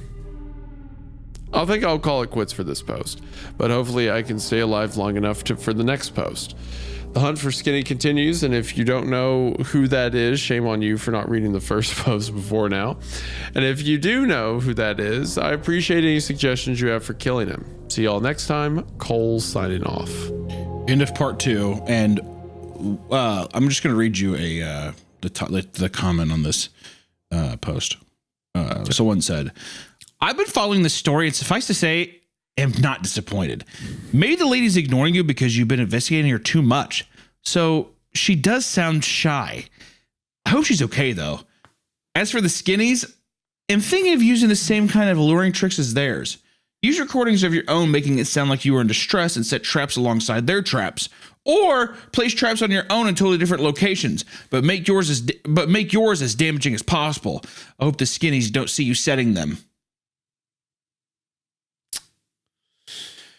Well, So- you know what, Hunter? Maybe you and I are just jaded, you know? And maybe it's nice to be the kind of person that can get really into this kind of thing, you know? I To be the target audience. Maybe that feels good. I there's no way I could be having a positive. There's no way us reading this can have a positive effect for this story. I feel like No. So here's the I feel question, like Isaiah. Ship sailed on that one. Here's the question. That is literally part 2 of 9. Do we want to try to pivot at all? Is this going to be something that people are just going to complain about versus is this a fun crash out, or is this just like people just, you know what I mean? Are they just gonna be like, God, this is terrible? This is better than Happy Appy, and that thing did numbers. So I guess. But Happy Appy has like a cult like status, doesn't it? Dude, you should see the amount the story's been recommended to us. Okay, all right, fine. We'll keep going. Just making sure. I feel like every video we post, people are like, my properties are normal, my properties are normal. And yes, they know what they're doing. They know why they're recommending it. But you know, just like that comment you read though, maybe if you can enjoy going to Disney World and you can like Marvel movies and stuff like that, and you can watch all the TV shows, maybe that's what it is to be free, you know, to just attach yourself to that degree. Maybe it's nice, you know. Well, part 3. Yeah, part 3. Hey guys, I'm back. I know it's been a few days. It's going to be every part, Hunter. I know it's been a few days since my last post. One of the pails chewed through the wires of my generator, and since civilians aren't allowed out here by the organization, I had to wait 3 days for one of their electricians to get out here. The only reason I knew it was pail that chewed through my main cable was because I watched it do it. I was hoping it would electrocute itself, but I forgot that part where that's the only source of power for my house. Since then, had stolen my backpack. Oh, Chosen's the name of the group. Whatever. This is probably a good time to say that if you haven't read the first 2, they are bomb. Back to the regularly scheduled programming. I realized while I was stuck in the dark for the past 3 days reading books, hiking out of boredom, that I hadn't told you all about the pails yet. They suck, but they're kind of funny once you figure them out. I've seen them on quite a few occasions on the property. The pails are white humanoids that crawl on the ground on all 4s, usually dragging their belly and using the same motion that Spider-Man uses to climb wall. They can move at about a jogging pace, and their faces are usually stuck in distorted expressions of pain or anger. And boy, are they stupid as all hell. Let me tell you about the first time I saw one. I'd already been living here about 7 months. I think so. I was becoming familiar with the weird shit that calls this place home. I was out hiking some of my trails, kind of halfway looking for weird shit, halfway minding my own business, and suddenly I could hear what sounds like a baseball player sliding through the leaves of the forest floor trying to reach home plate ahead of me. Only the sliding didn't stop, and it was coming straight towards me.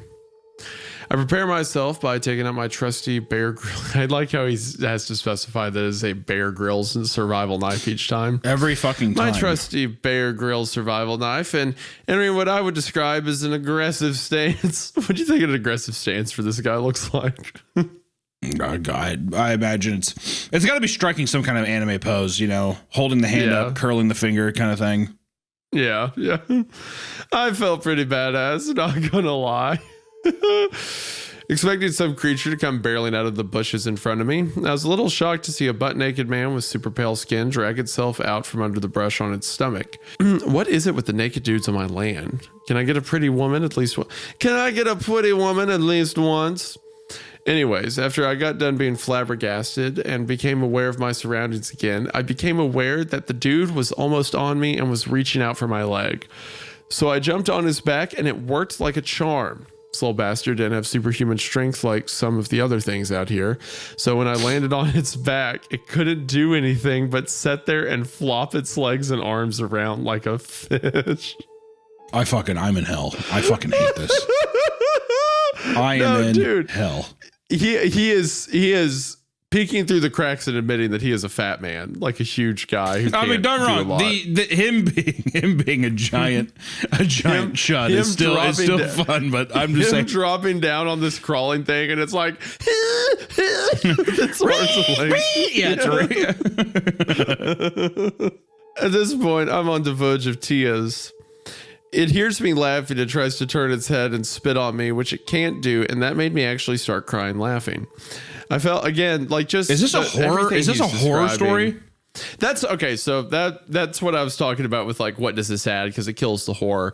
I could see people making the case that this stuff is good for children's horror stories, so you don't make it too scary. But I feel like you just don't make it scary at all. We had the same problem with we had the same problem with the recording we did recently, where it was like it's a horror pod. You're on a horror. You're submitting a horror story. Right? Yeah. Like it's taking the wind out of this horror. You can do funny things. Like there's ways of implementing comedy into horror, but I feel like because they both can be very intertwined with like absurd, how absurd things can be. But yeah, look at Jordan Peele stuff, for example. Yeah, Jordan Peele, Zach Greger, I think his name is, but like Weapons, Barbarians, all that stuff. There's moments of releasing tension and like subverting those expectations of what you think is going to happen with something that's, comical. But it's just like, at what point is this just like a thing? It seems very odd. Like I'm surprised that No Sleep allows this as like something that's just so not even a horror story. Like it just feels like because you put Skinwalker in it, it makes it fine. Well, honey, they hit their indestructible pedophile quota. It's got to be somewhere. A message of we better put your indestructible pedophile.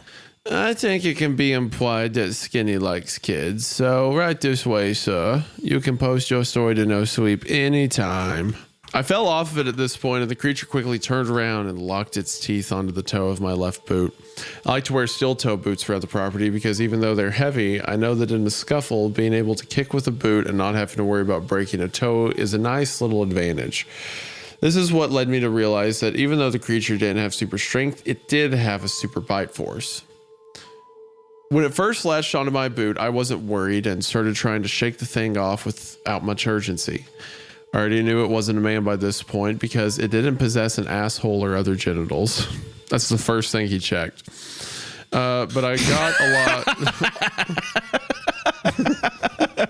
Do you have pussy dick or do you have a pussy dick or butthole? That's the first thing he checks. That's the first thing he checks. And also, bold of him little to say, scratch and sniff session here. Bold of him to say an asshole or other genitals. It's like that's not what that is. I just like you check for the asshole. The asshole first. Perfect. Excellent. Yeah, he's the real creature out here. Everything else is afraid of him. I pray for the creatures and the poor animals in these woods. Camo's trying to save everyone. Yeah, Camo is a white-tailed deer that's just like walking around the forest. I have to save my brothers. But I got a little worried when I noticed the end of my boot changing shapes as the steel in the end started to bend. I then said out loud, "If you don't stop right now, I'm going to stab your head, you little shit." It paused as if debating on the decision and then slowly started biting down again while his eyes looked up at me as if to try and call my bluff. I wasn't bluffing.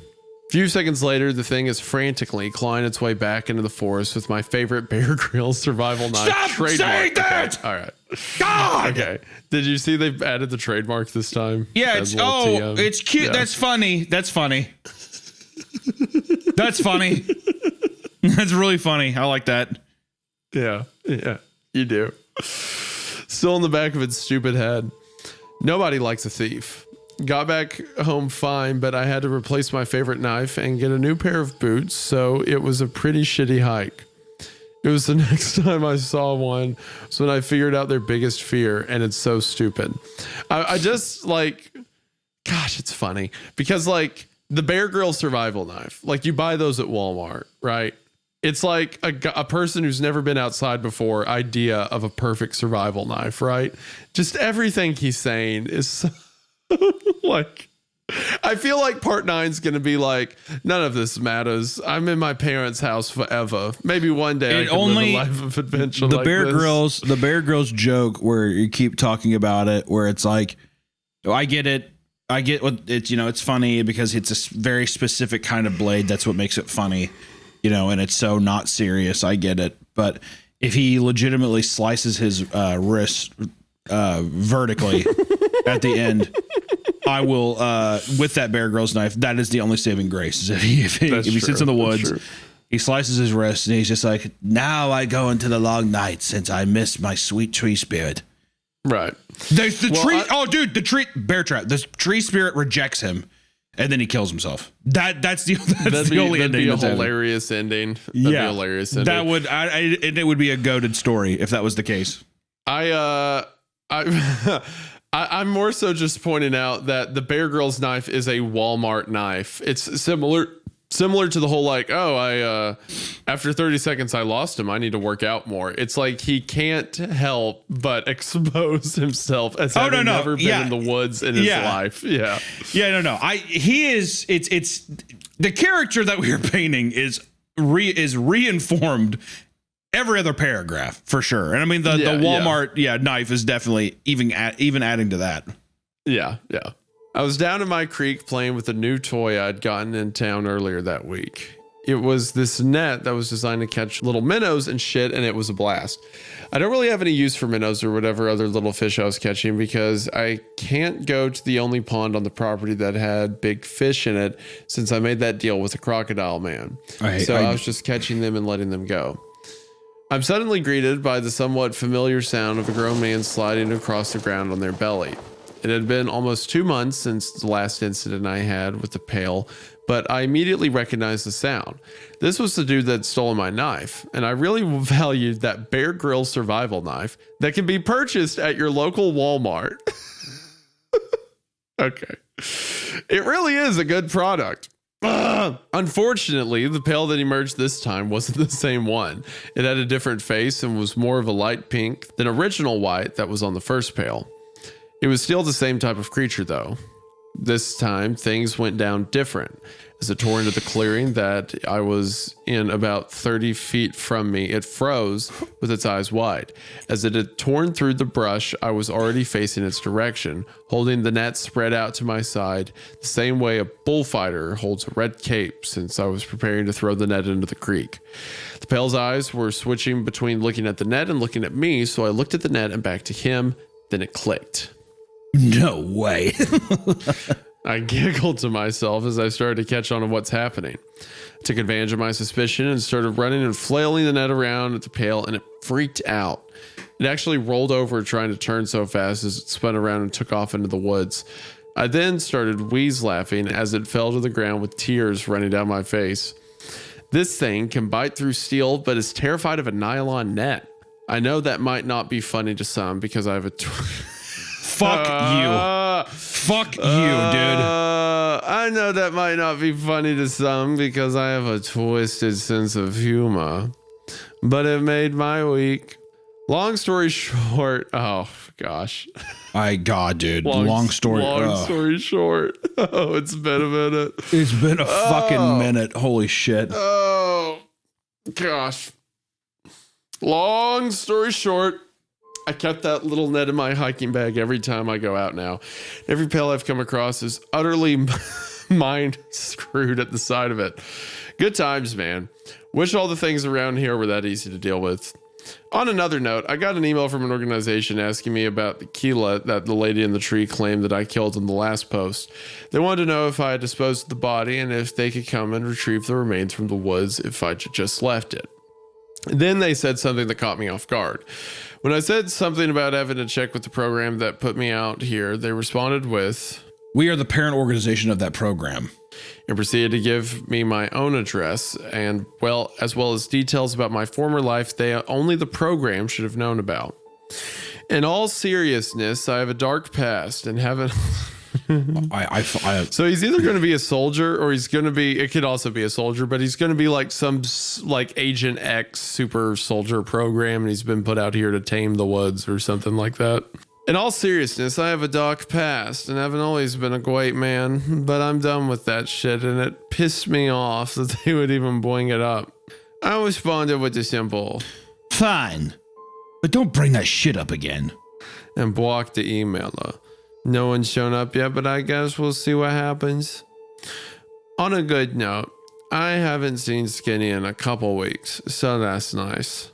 See y'all next time, and feel free to please leave your questions in the comments. And if you have any ideas what these spells actually are or what a kill it is, please tell me.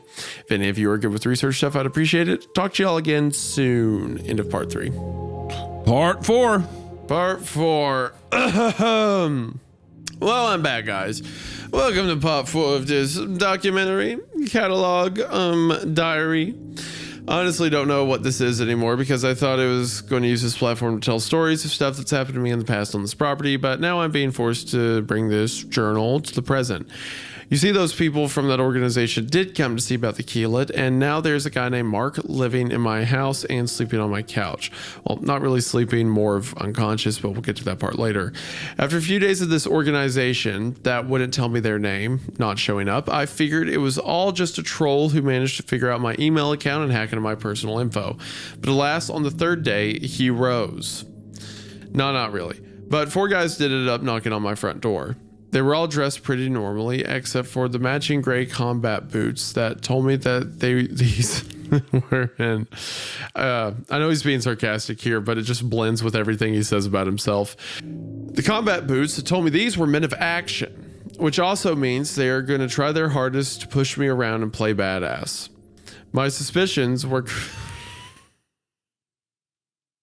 just like these tall, like, military dudes walking into like this troll's house. It's like, okay, but you guys aren't going to push me around. Let's get that Good straight. luck, buddy.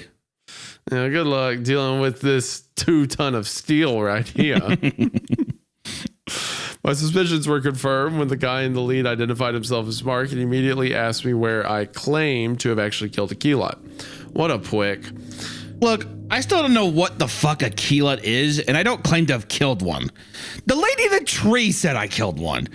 I assume she's talking about the hairless coyote I killed down near the creek. At the mention of the lady in the tree, that they all looked at each other with an expression of, this dude is a waste of time. The feeling was mutual. I like the idea.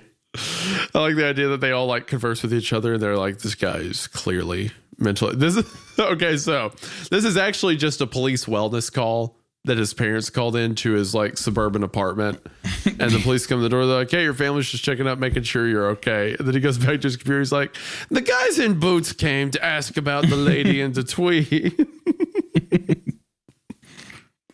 Instead of a keyleth, they're asking what the smell is and if they need to get like the apartment heads involved. I was getting a little impatient. If you guys are done being superior to me, I could take you to where I killed the coyote. The one behind Mark, his name I don't remember, says, sure, let's get this over with. 30 minutes later, we're standing in front of where I killed the thing that I now know was in a coyote.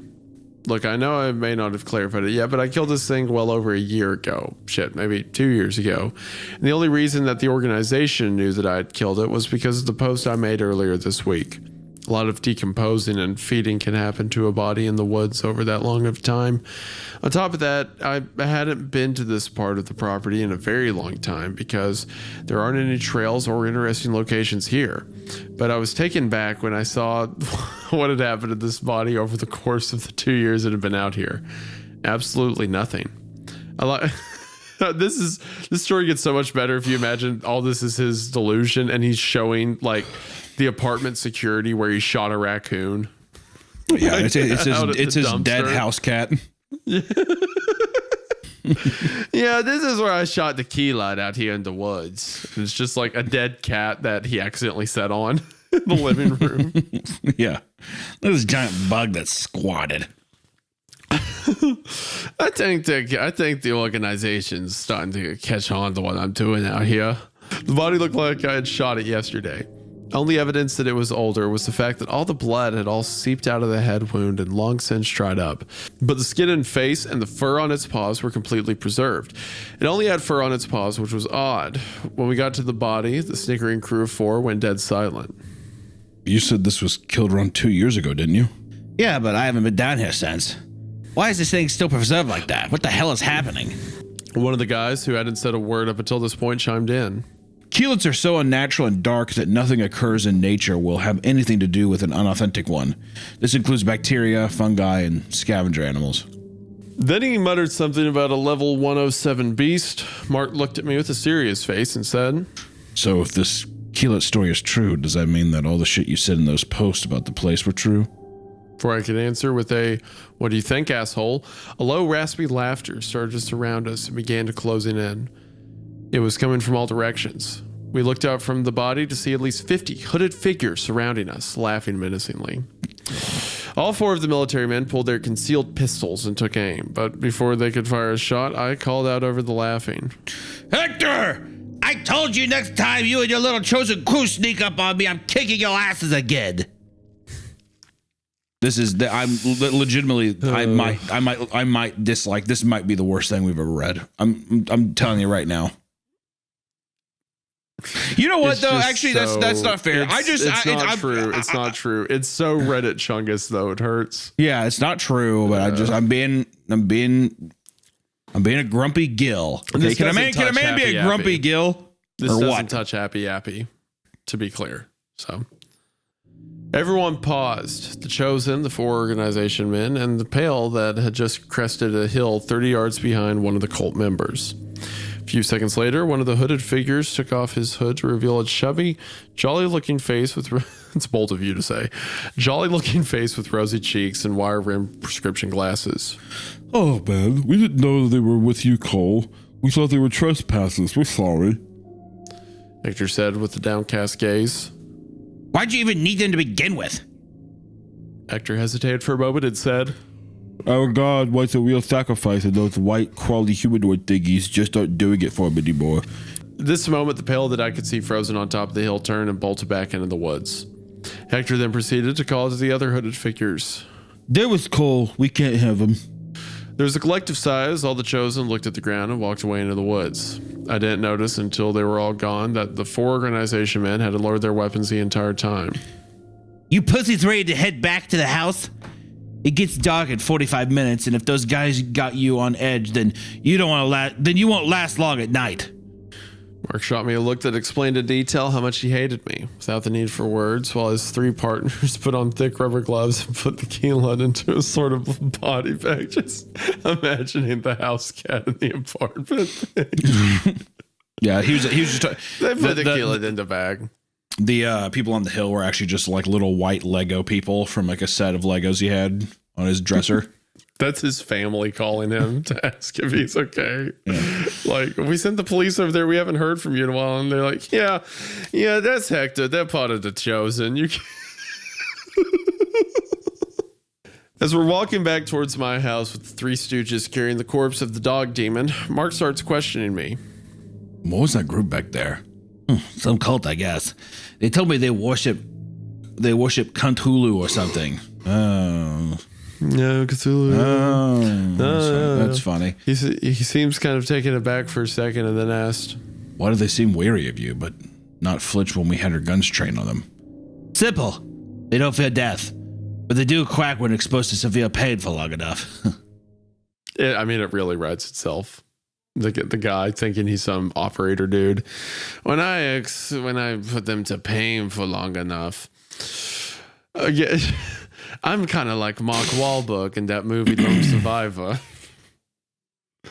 Again, Mark seems surprised by my answer, which also, this guy's name is Mark. So this might actually be Mark Wahlberg that he's with. He started to strike me as simple-minded. So how did you inflict pain to them? Can you please, to just keep me going, can you please give him a Mark Wahlberg voice? What is Mark Wahlberg? So how did you inflict this pain on them? Perfect. I don't want to answer any more of these questions. I really didn't. This was the kind of shit that I don't like to dwell on. That was a different life, and I don't like when it seeps back into the present. Sure, it's nice to have the local murder cult leave you alone, but I used methods that I regret to get that luxury. Oh, the last thing Mark said to me on our hike back to the house was, Look, dude, my mind is telling me you're batshit crazy, but my instincts are telling me that you're a threat. Which one are you?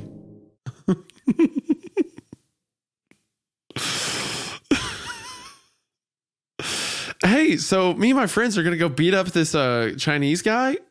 Yeah. Hey, you look like a threat. Do you want to go? Yeah, you want to go blind the Vietnamese guy real quick? Vietnamese, that was it. Yeah. And then not apologize about it. Yeah. For years, but then say that I apologize to God for boogie nights. Yeah, that's all that matters. Also, if I was on the plane on 9/11, it would have gone completely differently. And I'm just saying it would have ended with a lot of blood and. What did he say? It would have ended with a lot of blood and me telling everyone we're going to be all right. I hate Mark I looked Wahlberg. Yeah, that's real for those that don't know. He said he could have stopped 9/11. I looked him dead in the eyes and mumbled, That's up to you. let me tell you, the look on his face was priceless. I love mind games. I hate this filthy fucking asshole. So goddamn, I hate him. I hate him so much. Yeah. Yep. A few minutes later, we reached the house, and all 4 of the goons walked up to the big black van they had arrived in. They started loading up the body, and as I reached my doorknob to go inside, I hear Mark start raising his voice while talking on his phone. What? This guy isn't even in the right head? I know this is stuff here, but why with... Look, let me get a team down. Okay, yes. He does have experience, but... Wait, what did you just say? Dude, I'm telling you. Okay, I'm back in because the idea of Mark Wahlberg like doing that on the phone, like full operator gear, and then just like the fattest dude ever, and he's like, "This guy's got experience." Go ahead. Call your boss. I love playing mind games. Tell them who sent you. He then stares at me with a mixture of confusion and disbelief. They told him where I came from. I could tell by the way he looked at me. He hung up the phone without any more arguing and began to walk over to me. As he reaches me, he says, My reps have told me that I need to stay with you for a while and keep an eye on activity around here. I responded with, You can't be serious. Wish I wasn't. imagine like a foot of height difference between them. They're like so close to each other. Mark's looking straight down. He said back and added, They also wanted me to remind you that you didn't pay for this house or this property either. With that, I opened my door with my best butler impression and gestured for him to enter my home. As he walked through the door and dropped what I assumed to be his emergency bug-out bag on the floor, he froze. Can I just say one thing real quick? Screw Skinny. I didn't hear how heavily he was breathing at first because the van was making noise as it was driving away, but as those sounds faded, I realized that Mark was breathing like he had just sprinted a marathon. His eyes were trained on the window, with his body completely rigid, with his hand on his hip, ready to draw his gun. I followed his gaze to the window, where I confronted Skinny many times before, and sure enough, there he was. Only this time he wasn't someone I recognized. This time he was a fairly attractive, tall, and athletically blonde woman. She was smiling and holding a heart-shaped balloon. Upon closer inspection, I could see the balloon read, "It's a girl."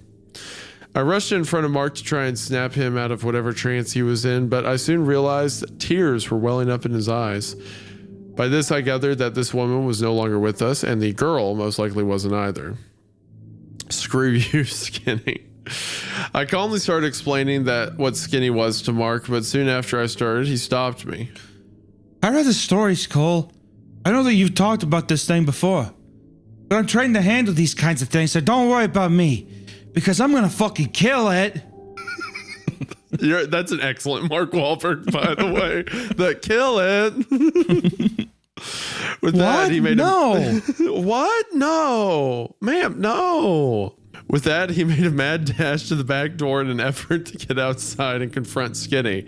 I managed to block him and push him to the ground, saying that He won't come inside, so just keep your shit together and we live. Mark wasn't in a listening mood, though. He jumped back to his feet straight into a fighting stance. Oh, great. After a few seconds, he threw a fast left hook straight for my face, but he wasn't fast enough. I ducked under the swing and connected my elbow to the underside of his chin. He went out like a light. Oh, God. Fuck you, dude. You fat piece of shit. I fucking hate this the cocksucker. slowest punch ever. Just exactly.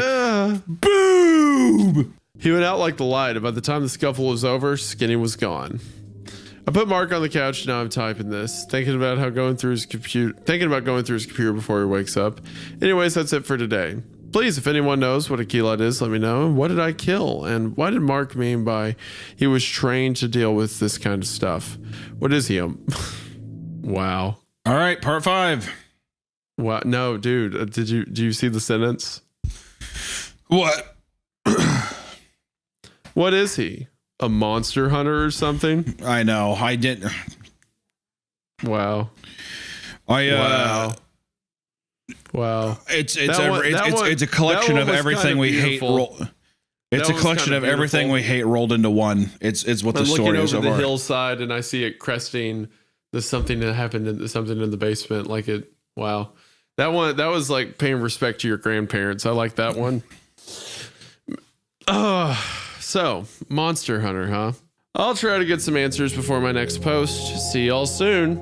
This story was it's 8 years ago. It was put back in time as a landmine for us now, I think. This is a penance that from the signs I'm seeing and the callbacks to previous stories, we're supposed to serve. This is our destiny, Hunter, to read this.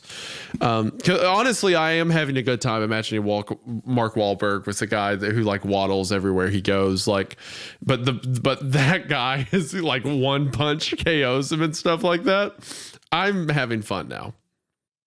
You're not having fun, but that's okay. You don't have to. No, no. No, Well, I'm guess not. what? It's not I'm in about hell. you. It's about me now. Well, that's fine. As long because you know what? Usually, if you're having a good time, I know the viewers are having a good time. That's how. Am I like your canary in the coal mine for that? I mean, it has to be. I have to basically just be like, well, if Isaiah says it's okay and he's having a good time, then it's worth it. Because I want to abandon ship. Yeah. Well, it's just at a point now where like, I mean, obviously it's been ridiculous the whole way through, but with details like Mark Wahlberg and just him, like him being so unfit for everything, but also revered as like a massive hero, it's perfect. Yeah, All this right, this deal of writing the character as such a badass is such a weird concept to me. Of like, because the obviously idea of writing your character as like a perfect hero with a dark past is so strange. Yeah, it's obvious that he was like a badass military guy before, or whatever, and he respects the troops. Let's remember that. Well, absolutely, absolutely, 100%. Yeah. Which is why he's coming for you, Hunter, because you have said twice now that you will do Stolen Valor. I will do Stolen Valor. Yeah, that's 3 times. 3 times. Part 5. I usually try to do some kind of intro to these posts, but today I'm too excited to take the time to do that. He's also spelled excited wrong every time he said the word excited. If you haven't read my previous posts, you should though. They're quite a bit more action-packed and explain all the events that led to where, blah, blah, blah, blah, blah. Do you all remember last post when I joked about Mark being some kind of monster hunter or something? Well, I went through his computer and I'll be damned if he isn't. He's got files on files and even more files about all these different tangibles, which I think just means monsters. I even managed to find a file on the Keelut. No wonder they didn't believe I had killed one. Apparently, a Keelut is a creature in Native American mythology that's described as a furless, dog-like thing. It does have fur on its paws, though, which supposedly makes it impossible to hear or track in the wild. Pretty tame so far, right? Don't worry, it gets better. Apparently, looking at them is supposed to immediately fry your brain and disorient you, making you an easy kill for the creature. But that didn't happen to me. The only reason I could think of for the mind cooker effect not happening to me is because I don't process things the same anymore. Not after the events that led me to live out here. Or maybe it wasn't even a Keelut. There were a few more details I didn't get to read because before I could finish, I felt cold steel on my neck. Mark had woken up and was now pressing a knife to my throat. What do you think you're doing with my computer? The fuck does it look like? I'm trying to figure out who the man that passed on my couch is. So when he's outside, he wears like the Peaky Blinders billy cap, but when he's inside, he has a fedora, a pinstripe fedora for like casual wear. Yeah, he looks like the lead singer, like a 6XL version of the lead singer of Fall Out Boy from like 2007 or 2008. He has the exact same outfit on. This ain't a scene, it's a goddamn arms race.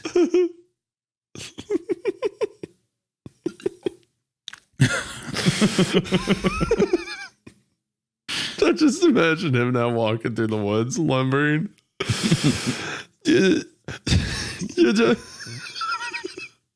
I'm just not sure you're bad, but you're just a line of song.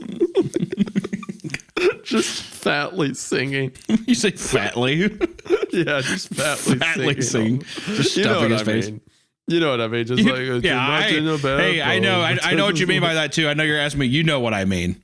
No, that's not. From personal experience, how do you know how you sing fatly? I'm like, oh, that's right. That's Hunter, what it was. You are so self-deprecating. You're a fantastic singer, and everyone knows it. There's entire clips on YouTube of you just singing because people just clip that from videos in this podcast and stuff like that. We need to I have don't a want to hear your we need to have a woe is me. we need to have a sing fat. Shut up. We did have a compilation of Hunter singing fatly on Creepcast. Okay. Yeah. Okay. Yeah. Well, you know what? Lay on whatever sword you want, buddy. Whatever you want. Yeah, fatly lay on whatever sword you want. Yeah, lay on any sword you want that isn't getting out of the story because you can't use that one yet. Mark thought for a second, still not moving the knife from my neck. Then he asked, What? Why? No. How did you knock me out? I know you have a dodgy history, but close quarter fighting is my specialty. But all I can remember is going to hit you, then I went dark. Careful not to move and slit my own throat, I said. You got desperate and I went for one hit knockout. Frankly, your left hook is too slow to hit your opponent when you clearly telegraphed exactly what you were planning on doing with your hips. I dropped under the blow and threw my elbow to the bottom of your jaw. Like he's doing like Dragon Ball instant transmission fight moves. Yeah. Like appearing around him. The knife loosened a little. You seem to know your stuff. Why pretend to be a dumbass then? But excuse me? First of all, I'm not pretending to be anything. Second of all, fuck you. So on excuse or excite, he never puts the C before the X. Yeah. So it's just excuse me. Excuse me. Excuse me? Excuse me? Also, I will say that this story is 9 times funnier when not only is it like this morbidly overweight guy, but Mark Wahlberg is legitimately impressed. Like he truly believes this guy's a super soldier. Yo, you're pretty impressive, actually. The knife. Impressive. You want to be in the sequel to Mile 22? The knife fell away completely now. I took the opportunity to turn and start asking my own questions. So, you actually are a fucking monster hunter then, huh? The dude, Monster Hunter, huh? The words Monster It Hunter. does feel like this is it feels almost too close to what we've talked about before. This feels like a punishment for something, right? Like because starting this podcast, I think is what the punishment is. yeah, that would do it. Monster Hunter, huh? We had a bear trap, a literal bear trap come up. We had, what was the other thing we said earlier that was a reference? Long story short, like they're just, these are our demons come back to haunt us. And then our character is basically David King. I mean, that's what I keep thinking of. Yeah. Yeah, this is pretty much David King at this point. Stolen Valor, got that coming up. Like, man, you know how like in all the kids shows and all the animated shows, there was an episode where someone attacked them at their base, like Kids Next Door, Teen Titans. This is that episode for us. They found us. They're in our home now. He paused to a moment before replying. Yeah, I guess I am. So why is an organization that employs monster hunters also the owner of the organization that is helping me escape my past? I love the guy who types this dialogue and is like, yeah. He's like, hot freaking 5, baby. This is awesome. Why is the organization that employs monster hunters the owner of that's helping me escape my past? I wonder if Cole's a monster. Nailed it. Mark winced this time. Not a good sign. Cole, the organization that's claiming to help you escape your past probably doesn't exist. My organization has many false companies that's used to gather intelligence and run experiments. I have reasons to believe that they put you here knowing your past is an effort to see if anyone can survive in an area that is known for having extremely high levels of intangible activity. They also knew that if you were to die, they wouldn't have to worry about people looking for you. However, I also think that you probably far surpassed their expectations. The higher-ups haven't actually told me so, but they can't possibly expect anyone to kill a keylord on their own or have fun with a creature like a flesh gate. Yo. Okay, I know flesh gates are creatures that exist in other stories. I get all that. But I don't think we've ever heard a Fleshgate mentioned in passing in another story besides the Fleshgate story, right? I don't think so. Man, there it is. There's another one. Oh my gosh. You know, either, so I was laughing midway through that because morbidly obese guy still sticking with that. Or our protagonist is the guy from Lee Cronin's The Mummy. Yeah, there you go. And he's doing that mouth open thing the whole time. Just slack-jawed look. Holy shit, that was a lot to take in. I took a deep breath and cautiously asked, What the fuck is a Fleshgate? Mark put both of his hands on his head and let out a... Seriously, dude. Does anything even faze you? Fleshgates are those things you call pails. They are only level 4, but still so much for most people to handle, let alone fuck with on a regular basis like you claim to do. The story is literally Mark Wahlberg telling the protagonist how cool he is. Yeah. There goes that level thing again. I had seen levels ranging from 2s and 3s all the way up into the hundreds on the reports that I read while browsing Mark's computer, but I had no clue what they meant. What the hell is this level shit about? All the monsters in your computer have one, but I don't have one. But I don't know what they mean. I wonder if it's a level of severity of danger, dumbass. Like what? It's not that hard to understand. It's very clearly going to be like an SCP kind of thing. Like instead of anomalies, they're visibles or whatever he said. Yeah. It's going to be an SCP thing. And then Mark Wahlberg's going to explain it to us. Mark shot me an angry look. Guess he was still mad that I had gone through his shit. We base a beast's strength of how many unnamed adult men we can predict it could take down before being overwhelmed. One man equals level. One man is equal to one level. It's so stupid. All right, we've calculated that it's 107 men.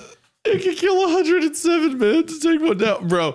We're like, it's going to be a leveling system like the danger and stuff. It was far stupider than we could have imagined. Yeah, that was. I cannot believe it's a level based off how many single men it would take to take down the creature. I mean, what kind of fucking metric system is that? That's the dumbest metric system. That's like horsepower, but worse. That might be one of the dumbest things that's ever been like written on this podcast. Yeah. Well, after the organization that employs me as a monster hunter is changing your past or whatever. I feel like that's really pretty rough too. Encapsulated a lot that's happening right now. It's funny when the story started, we were like, oh, well, here's why this is a problem. Here's why this was a problem. But now the whole thing is just... I'm giving up. I just want to just fucking get me out of this hell. Don't worry. We're only halfway.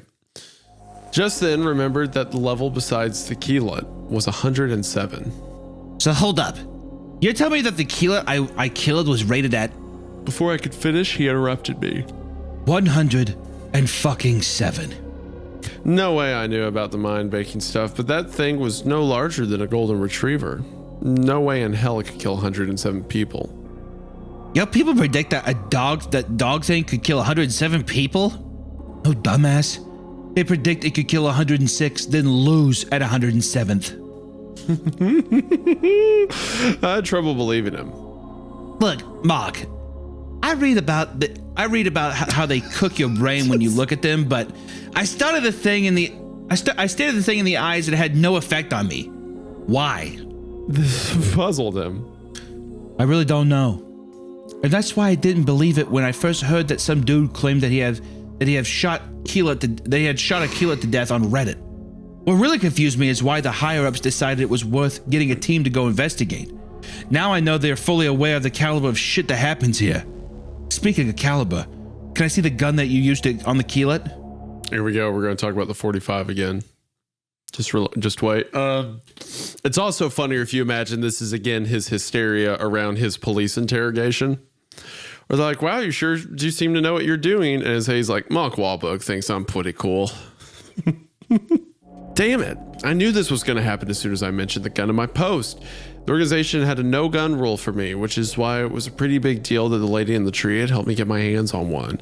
But now they knew and they weren't going to let me keep it. Fuck off, dude. I'm keeping the gun whether your bosses want me to or not.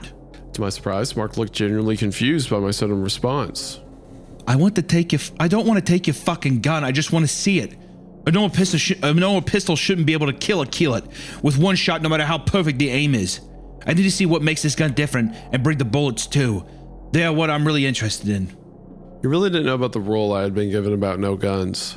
Weird. I reluctantly went into my room and retrieved my trusty .45 caliber thunder stick and the only box of ammo I had left. I started off with 2 large boxes of bullets, but over time my supply was whittled down to just half a box. As soon as I dropped the weapon, the ammo, onto the coffee table, Mark immediately started inspecting one of my bullets. Know it.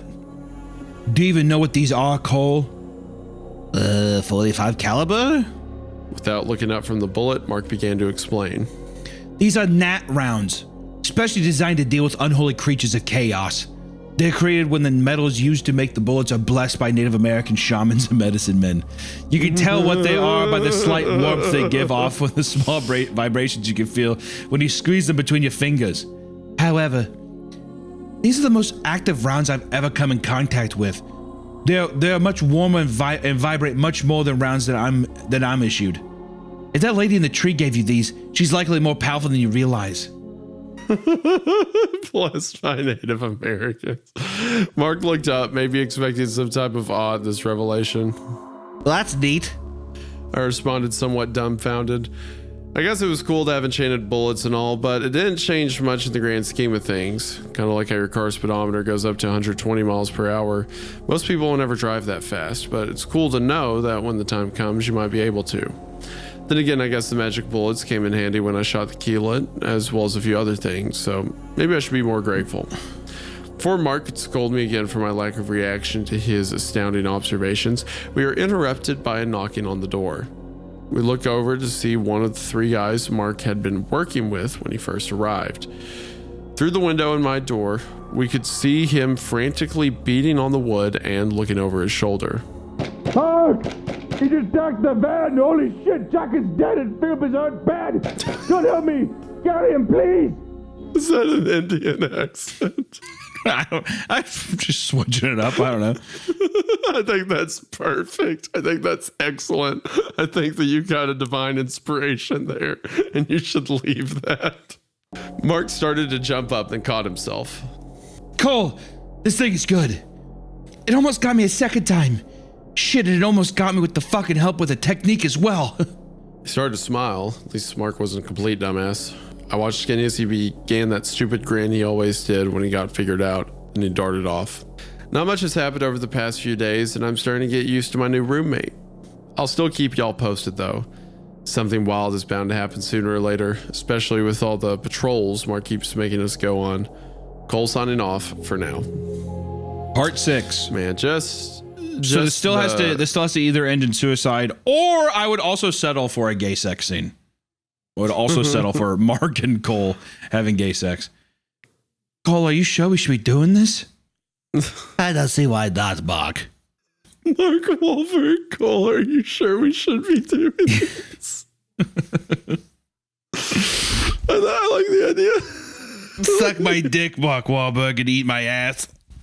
Do you have a butthole or any other genitalia? Yeah, Cole goes down. I see you have an asshole and cock and balls.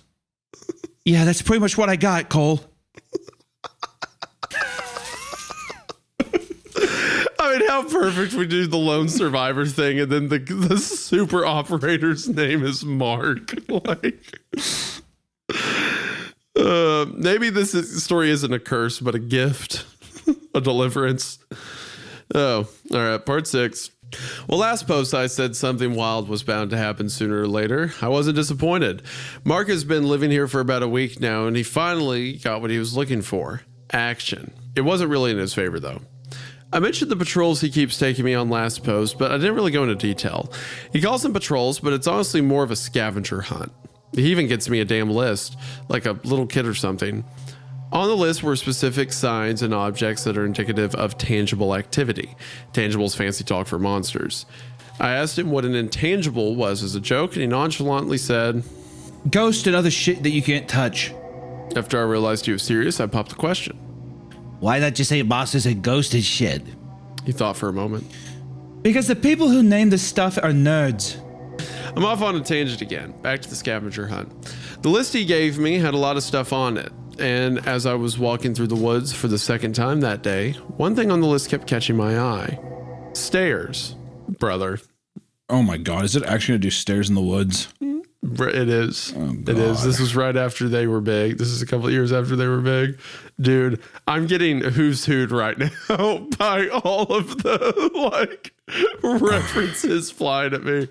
Oh, why would stairs even be on the list? That's not paranormal at all. Also, if there had been stairs in these woods, I would have already found them.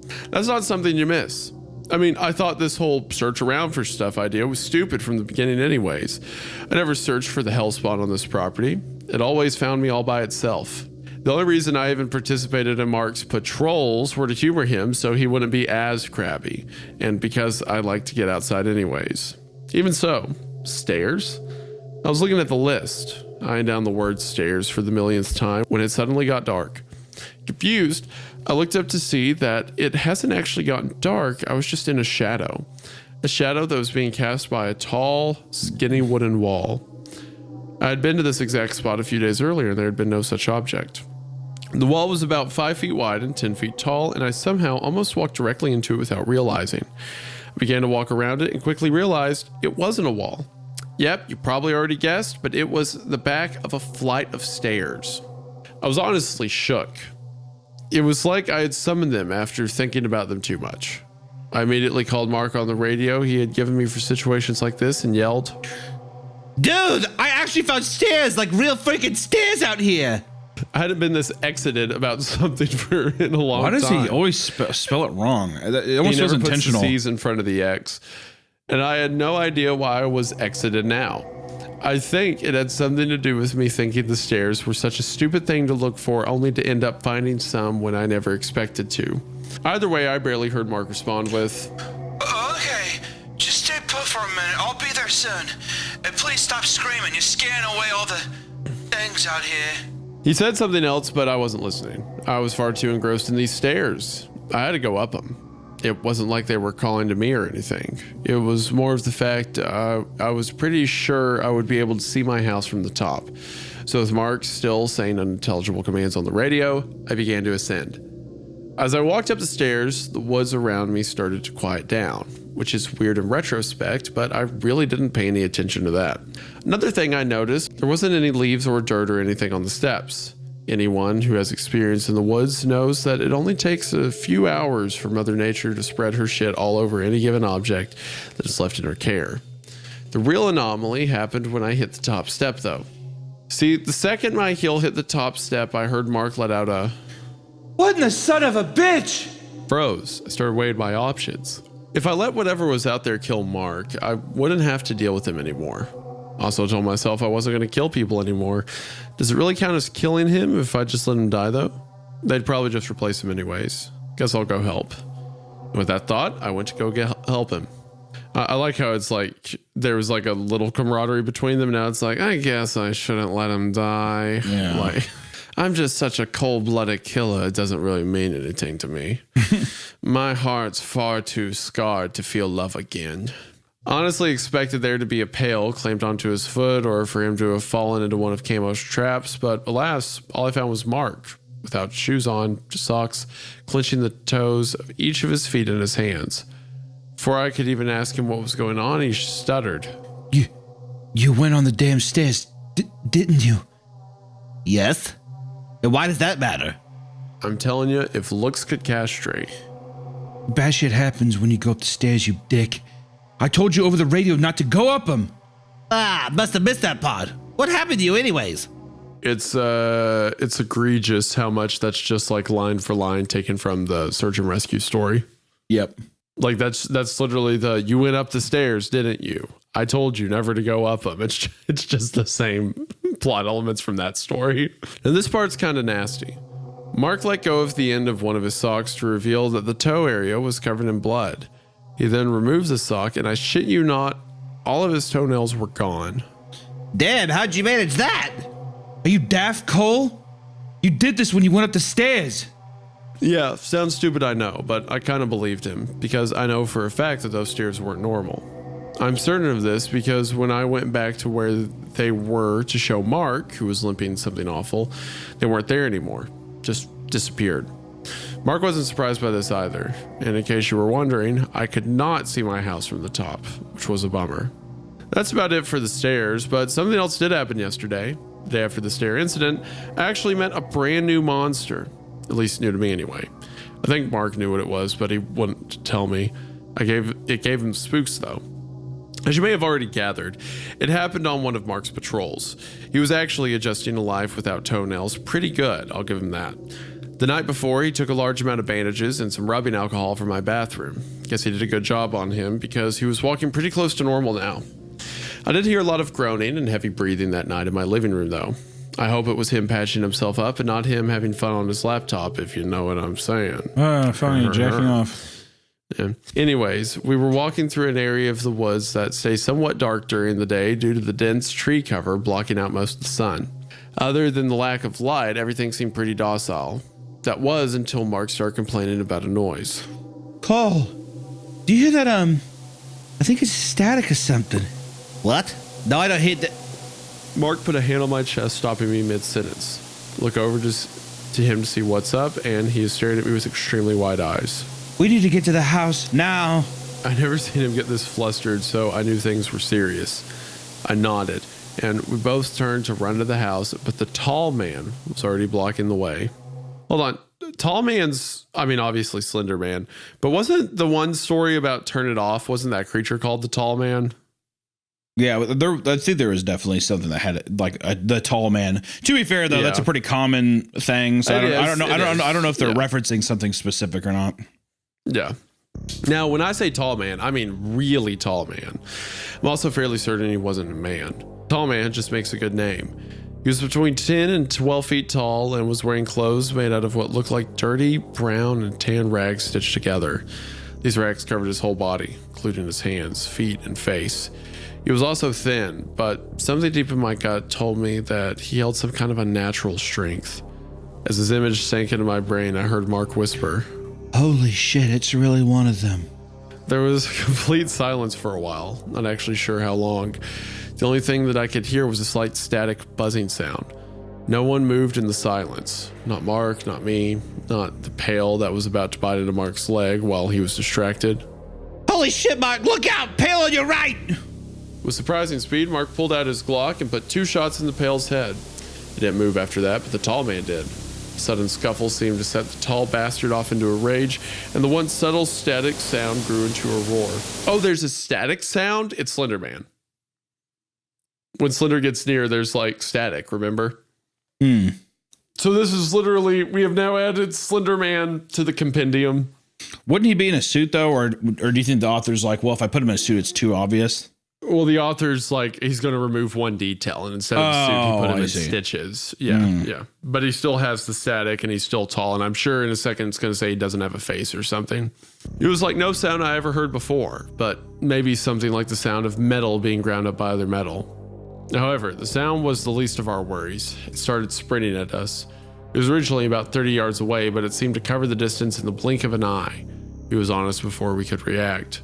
He went for Mark first. Reach out for him with one of those long, skinny arms. His fingers seemed to stretch out just so that they could reach all the way around Mark's torso. As Mark was lifted off the ground, kicking and yelling, he emptied the rest of his clip into the tall man's head. It did nothing. That's about the time when the big black tentacles, Slender Man. The big black tentacles ruptured out from the creature's back. 6 new weapons now ripping holes in the rags. This thing must be terrible at making its own cloths. Like, how hard would it be just to make tentacle holes so you don't end up ripping your shirts? Anyhow, I really didn't want this big fella ripping up Mark, so I had to figure something out.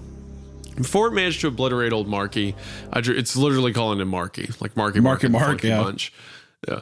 I drew my gun and emptied my own clip into various parts of the monster in an effort to find a weak spot.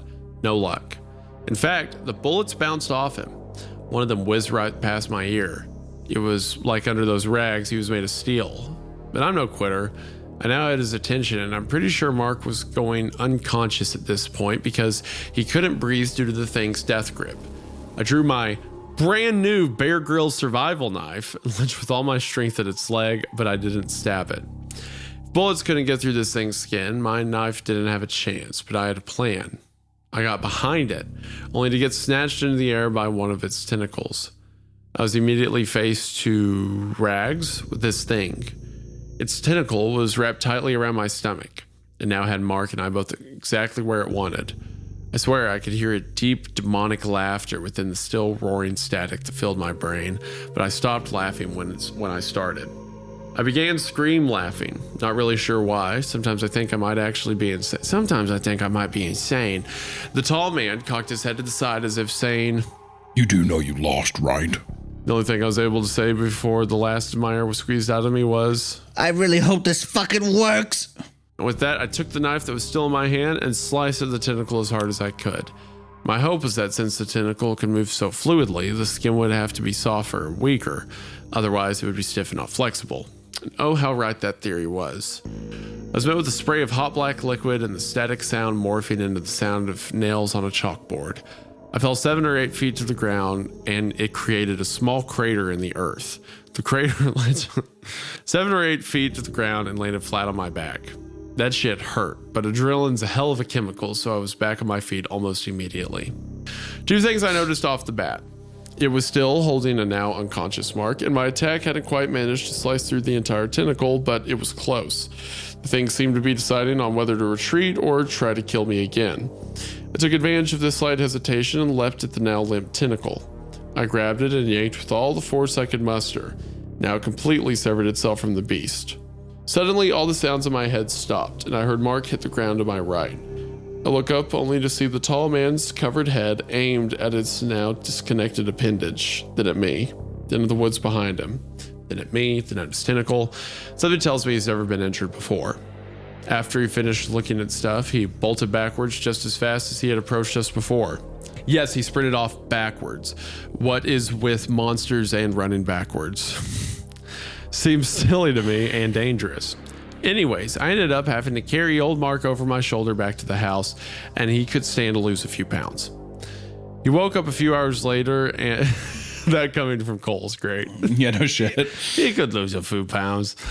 He woke up a few hours later and interrogated me on how I managed to scare the thing off after he passed out. I told him I just ripped off my clothes and started running at the thing until it ran off. Mark said he won't let me see the thing's file until I tell him what really happened, but I wanted to sell the naked story. Maybe I'll tell him what really happened later and let you know what the real name of the creature is, or maybe I'll try to convince Mark that while he's a monster hunter, I'm a monster predator. God. There's our pedophile. There's our indestructible pedophile. It's Cole the whole time.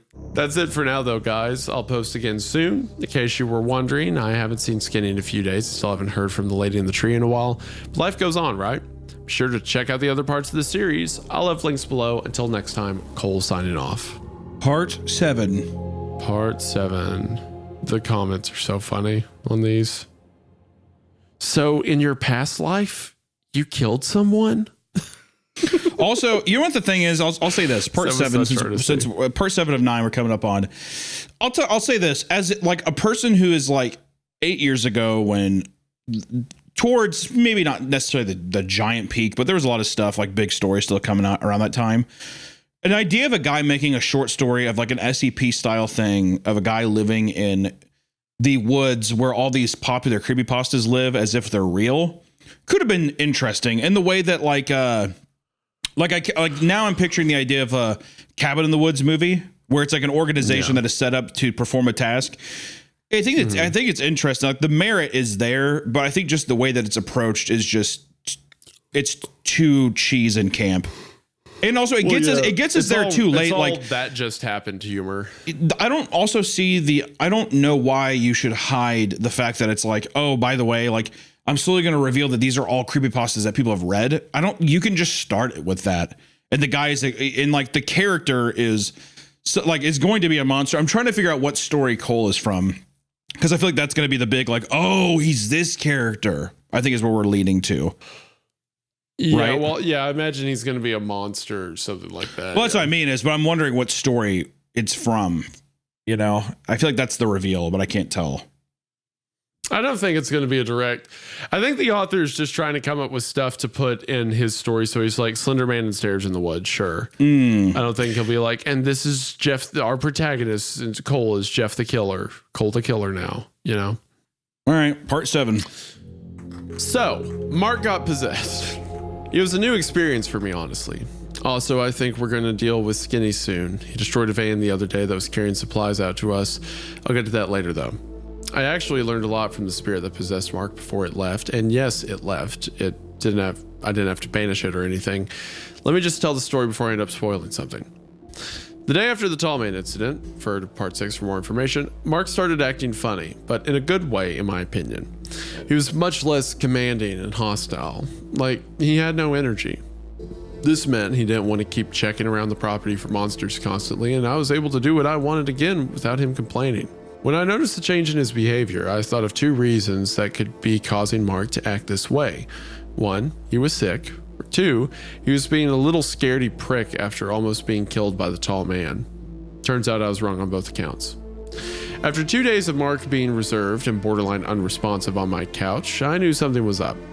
As much as I don't want to admit it, Mark's a badass in his own right. He isn't the kind of person to crumble after a traumatic event. He's a fighter.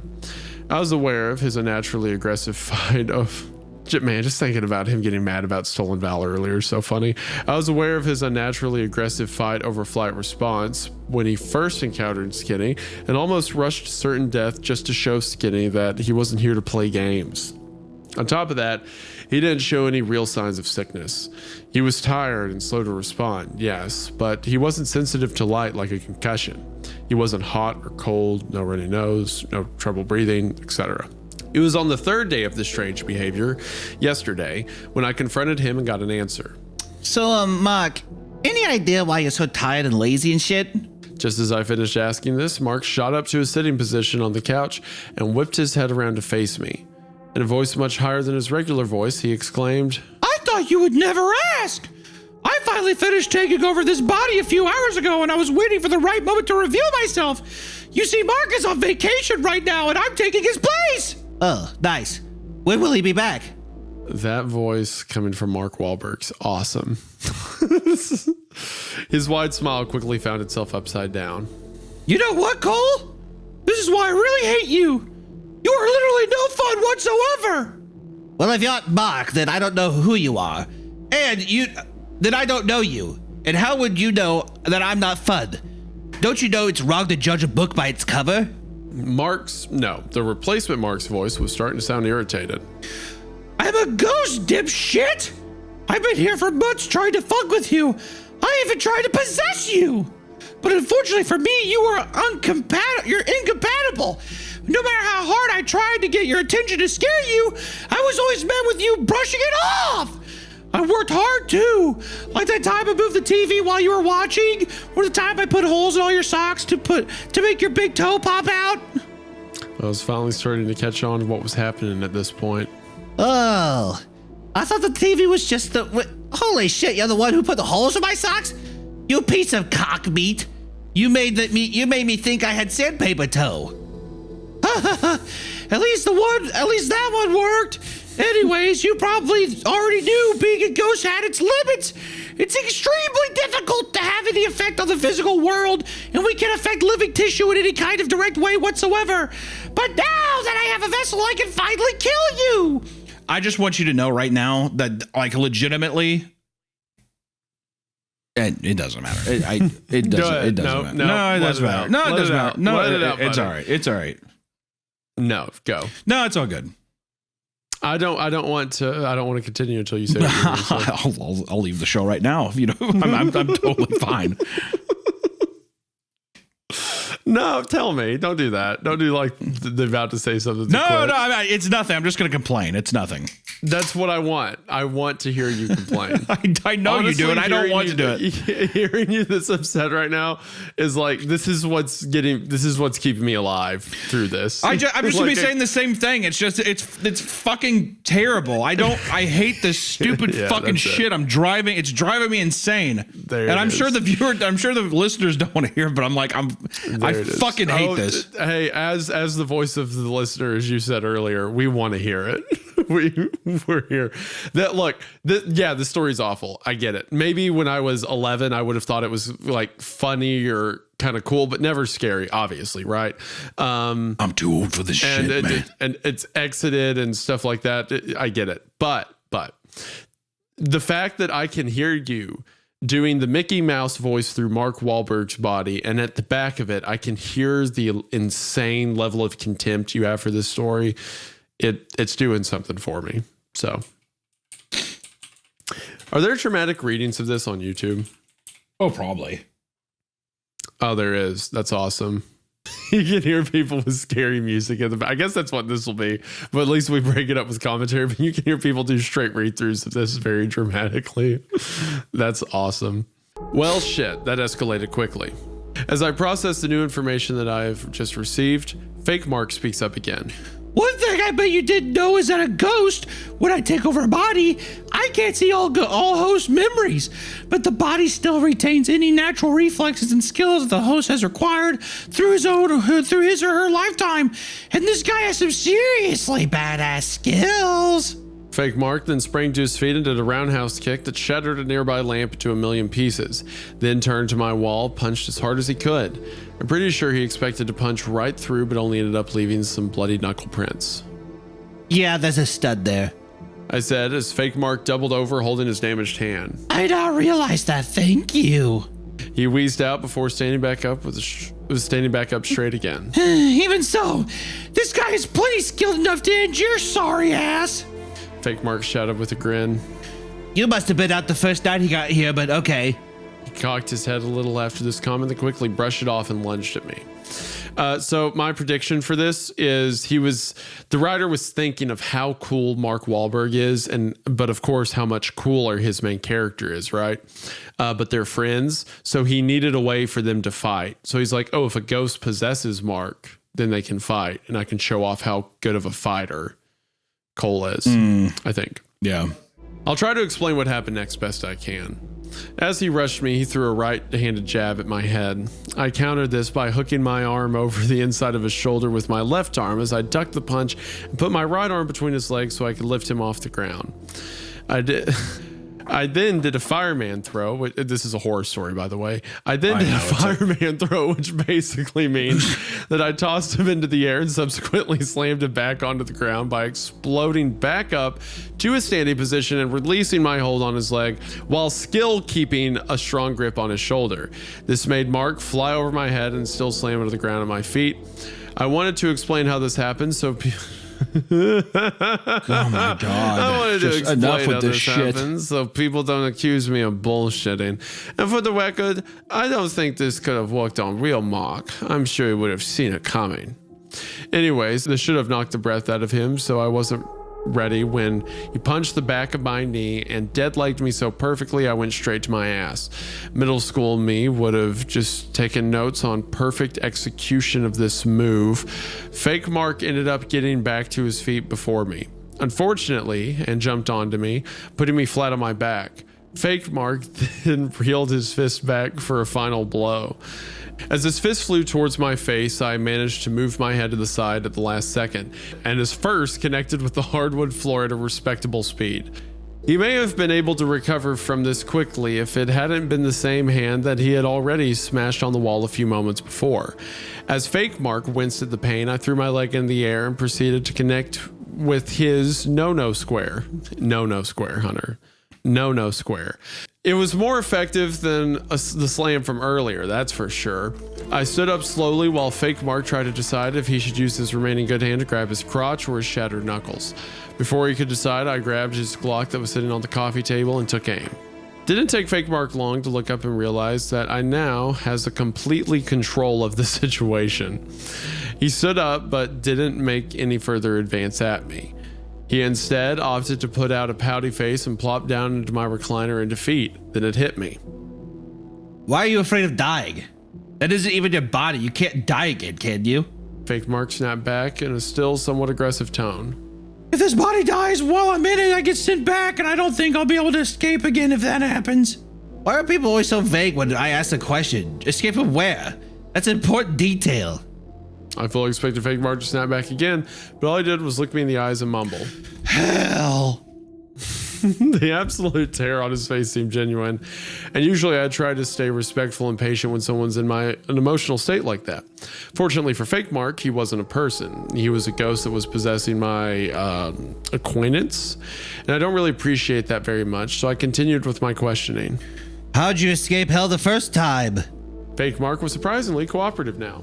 I found a gateway, walked through it, ended up on this land. I think there's some sort of portal to hell around here. It seems like that's mostly ancient creatures that come out through instead of regular spirits. Only thing I can figure is they can banish hell and let back out of this location. This is great for me, you being forced to read this dialogue. That's awesome. Damn, I was expecting a badass story about a battle with the devil, not an actual plausible cause for all the crazy shit going on here. I also love that even this story couldn't resist giving an explanation to everything. It can't give it gives an explanation about everything besides the character itself, which is yes, of course, yes, so fun. Yeah. Well, you seem to know your shit. Why do I get that idea that you know more about hell than bosses than the average lost soul? I was a preacher in life. Then why were you in hell? Because I studied the occult in my spare time and skimmed out on the donation bowl. Ah, that makes sense. Guess God is cheeky like that.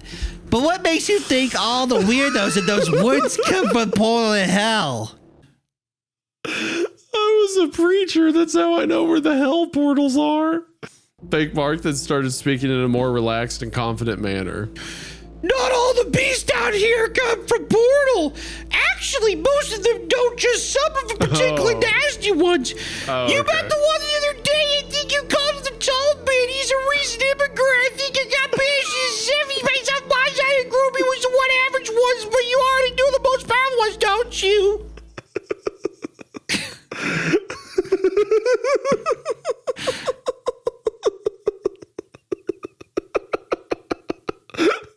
It's like Carl Weezer, but he's so mad Jimmy. he's about to explode. Jimmy, Like, I he's think furious. I'm gonna fucking kill myself.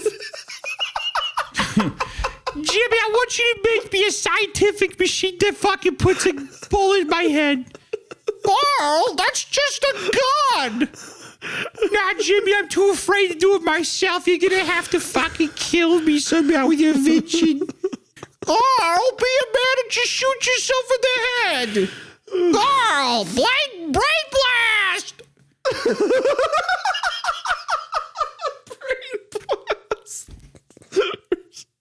Be a man and brain blast, Carl. Yeah. Be a man and brain blast all over my ceiling, Carl. Jimmy, I'm afraid to brain blast. I might want to die, but I'm afraid to do it, Jimmy.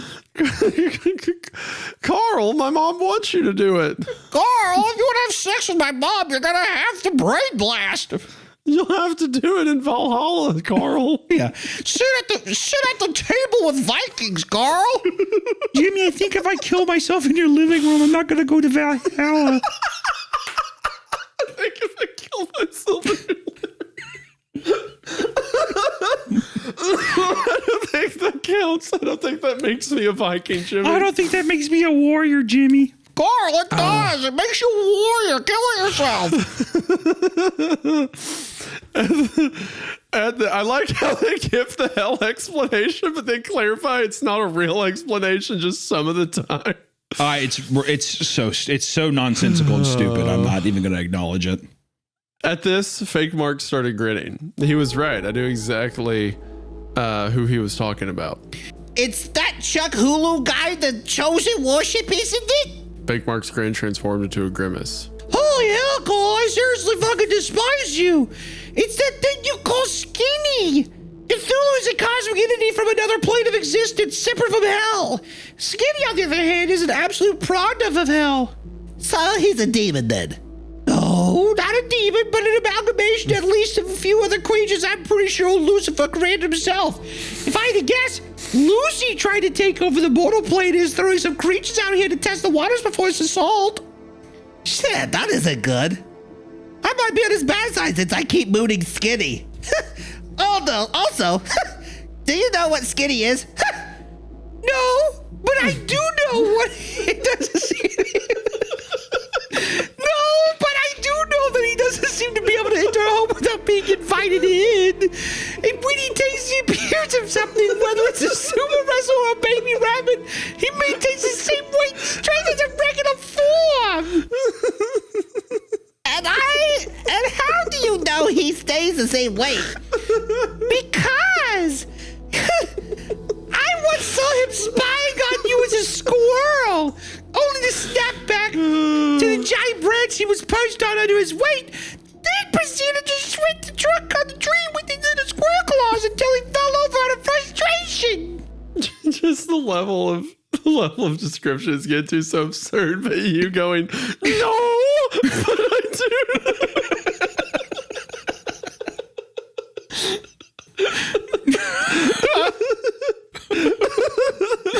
I want out! I want out! God! No. Jimmy, what do you mean I should bring a gun to school? Carl! It's a 3D printed gun. I used it on my bamboo lab. I 3D printed all the parts, so I'll never know. I don't know, Jimmy. I don't think that's a good idea to bring a gun to school. No. Carl, brain blast! Carl, you got a blast right now. You got to do it for my mom, Carl. You gotta do it for my mom, Carl. I remembered that tree. I thought it had been attacked by the family of 6-legged beavers that lived down by the creek, but I guess I was wrong. 6-legged beaver. 6-legged beaver.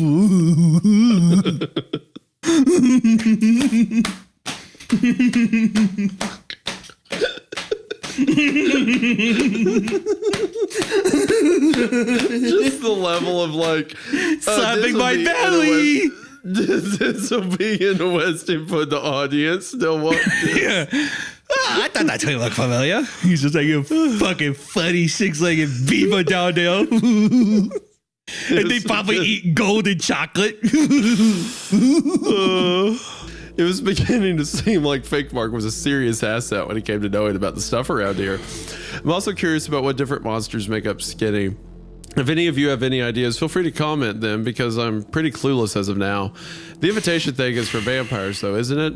I don't know. Sounds too cliche to be true. Anything else you want to get off your chest, Preacher Man? Guess I had a nerve with that question. Fuck you! I'm a woman! I'm tired of you being so damn clueless, you fucking pig! What? I didn't know that women preachers were a thing. Again, poor choice of words, Cole. That's it! I'm leaving!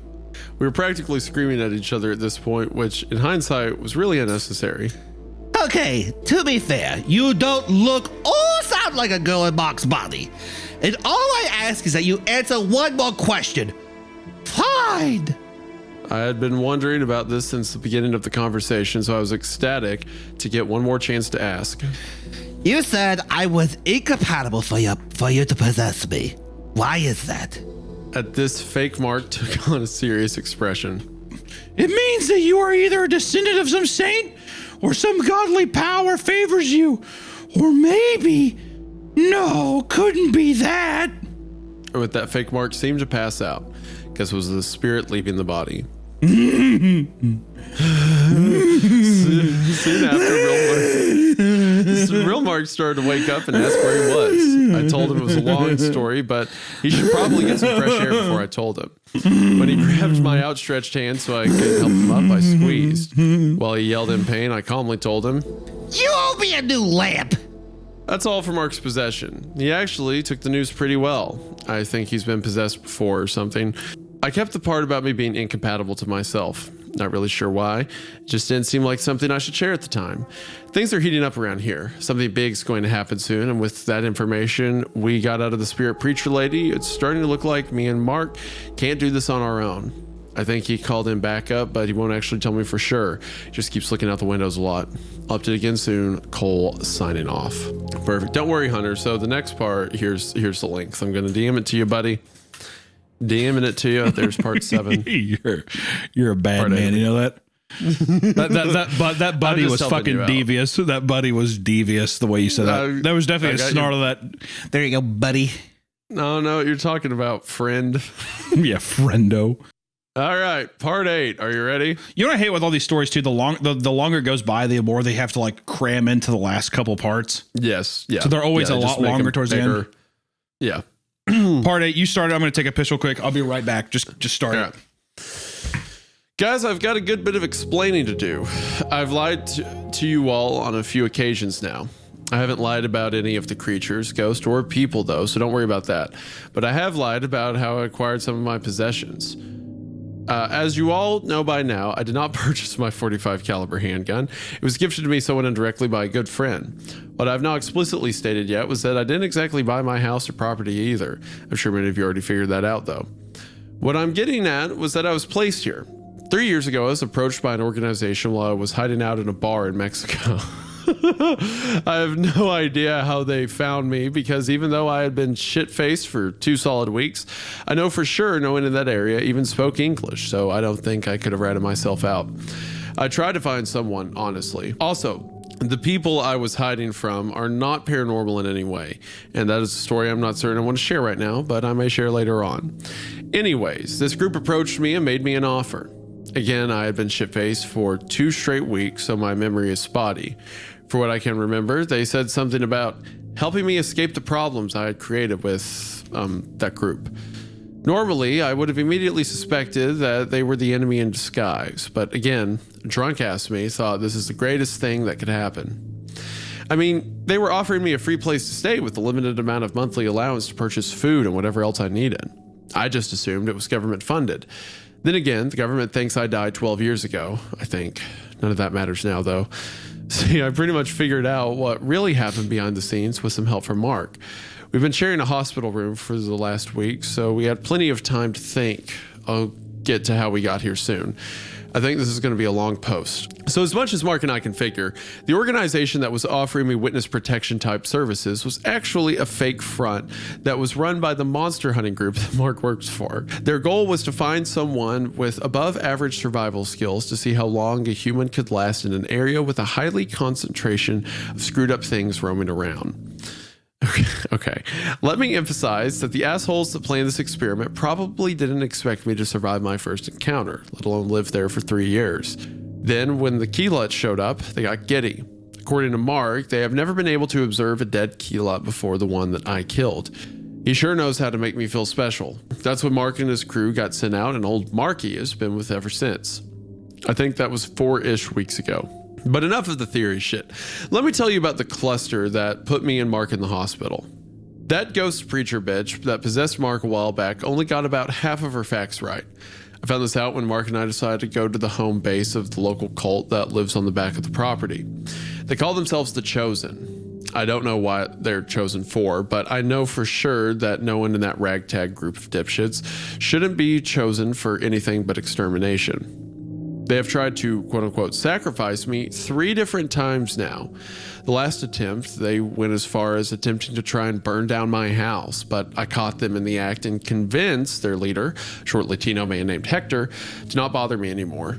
I really didn't want anything to do with them because they're so awkward, but Mark was certain that they probably have some information about why more deadly creatures seem to be popping up at a higher rate, or maybe at least have some knowledge about Skinny.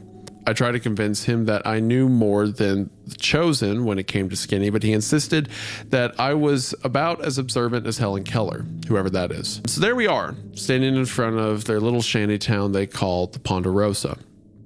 It's mostly made up of metal sheds and parts of mobile homes. Yes, parts. In people living inside with whole walls missing. Keep in mind that these people aren't poor. Almost all the members have nice cars and trucks parked outside their homes, a new Chevy Silverado, nice Ford Mustang, and many other things I don't know the name of off the top of my head. I don't really understand what philosophy leads to them living happily in a shithole like this. To each their own, I guess. We found Hector pretty quickly. He was in the middle of the squalor preaching about something or other. He noticed me and Mark almost immediately due to the fact that neither of us were wearing dark robes like the rest of the cultists. Mark was wearing black combat pants and a great long sleeve shirt that made him look like he meant business. I, on the other hand, was wearing blue jeans and a Twizzler t-shirt. Hector stated somewhat solemnly, I guess we have a guest now. And proceeded to step down off the upside down 5-gallon bucket. As he approached, Mark whispered just loud enough for me to hear. They're surrounding us. And sure enough, he was right. Looked around to see not only Hector approaching us, but about 60 different cultists approaching us from different directions. They were closing in, and both Mark and I prepared to draw our weapons and defend ourselves when Hector called out, Children, calm down. Don't you see he's got a gun now? Let's please try not to get on his nerves. I could see Mark start smirking out of the corner of his eye, but I didn't have the heart to tell him that they weren't talking about him. Look, Mr. Hector, right? We were just wondering if you had any idea of where some of the paranormal creatures in this area are coming from. The questions seemed to make Hector uncomfortable. We haven't seen anything like that around here, so... Just then, one of the black cultists came busting through the surrounding crowd. Grand Bishop Hector, the baby doll spider came back! At this revelation, Hector knew that we knew that he knew what we wanted to know.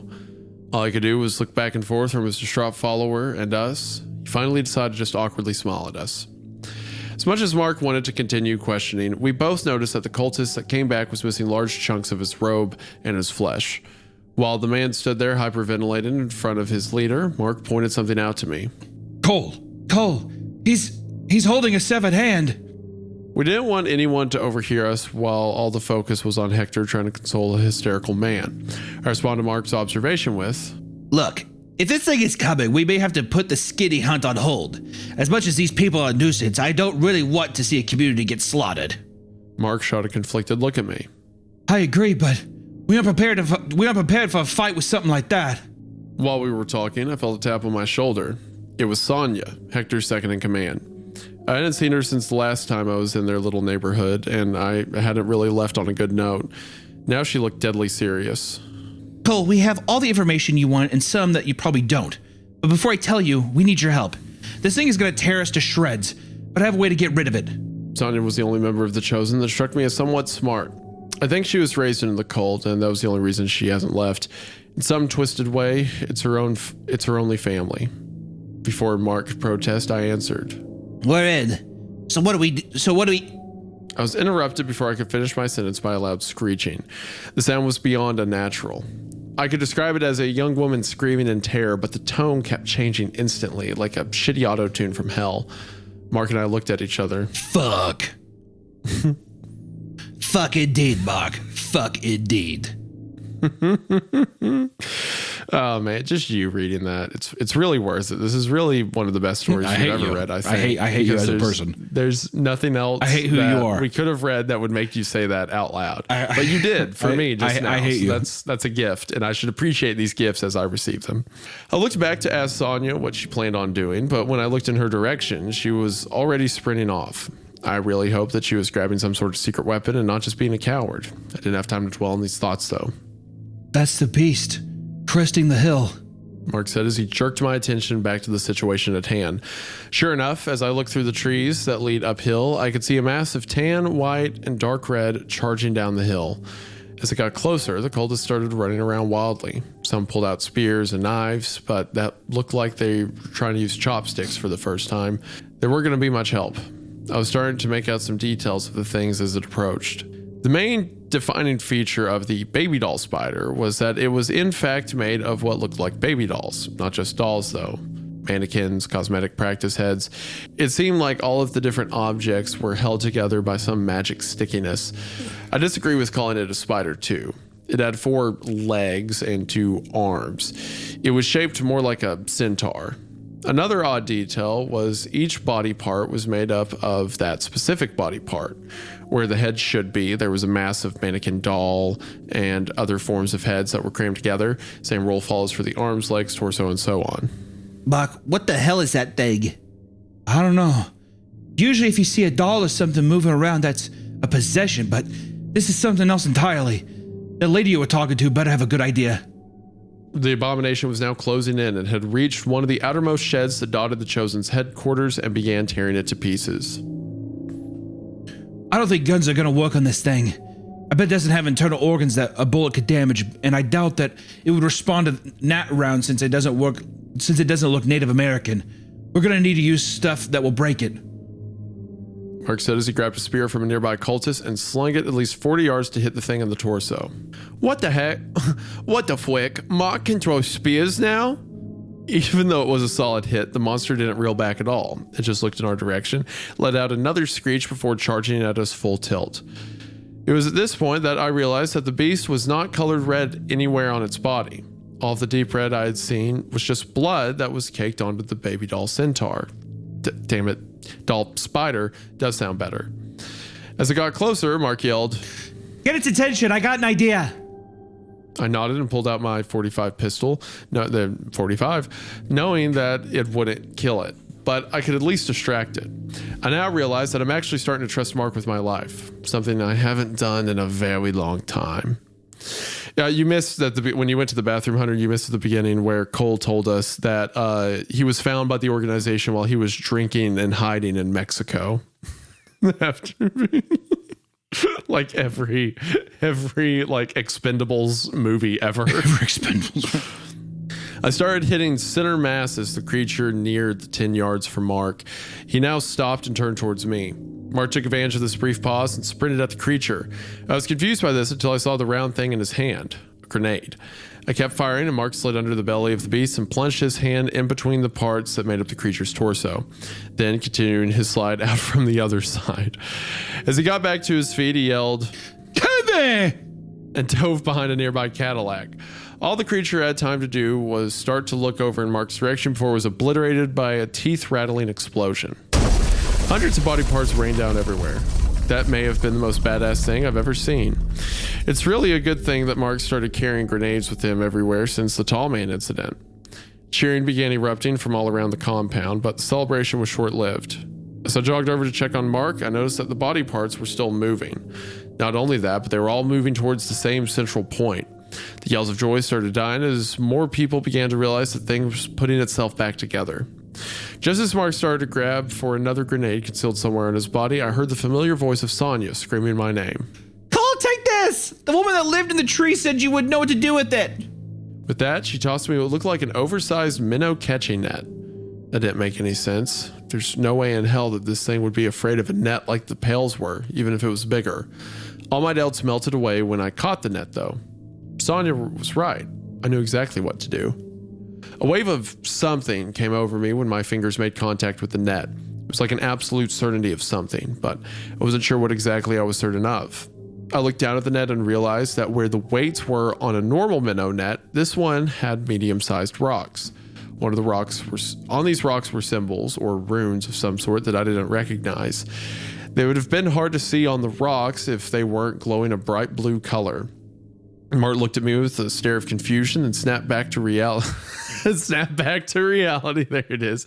And commanded, Get your ass in gear and use that thing. I bolted in the direction. Like even Mark Wahlberg's becoming disinterested. I bolted in the direction of the now half-formed doll spider and slung the net over the wriggling mass of body parts. Nothing happened. The body parts kept moving into place and the net didn't seem to faze the thing. Well, shit. He heard Mark say to himself from behind me. Then it hit me. It was like I remembered something I had never even learned. Before I knew what I was doing, the word Rakulakasha escaped my mouth. Immediately, all of the once blue runes changed into a deep red and smoke started rising from the net. The beast managed to get one more half of screech in before it, well, I guess it just kind of stopped existing. While the cheering started to erupt again from the cultist, I immediately approached Sonya. Something she had said when she first approached was hanging heavily on my mind. So, do you mind explaining to me why you called her the lady who lived in the trees and not the lady who lives in the trees? I said with more force than was probably necessary. Look, Cole, I know you need to know. She came to me and explained everything. Yes, it's our fault that some of these beasts exist, but the shapeshifter needs to be dealt with now, and you're ready to take on that task. She came to me. Hector doesn't even know, and she was certain that it was you who'd be able to fix this. Please just listen. The somber tone of the young woman's voice told me that my suspicions were true. The lady in the tree hadn't been hiding or avoiding me this whole time, and that was really hard to swallow. This was the beginning of a path to a dark place that I hadn't visited in years. I just hope that Mark is willing to come with me. There's more to this story, but this entry is getting too long, so I'm going to cut it off here and post the rest of this story at a later date. Until then, Cole's signing off. Top comment on part 8. This is the most interesting series of anything I have ever read. That's why you have to take everything you read online with a little grain of salt, dude.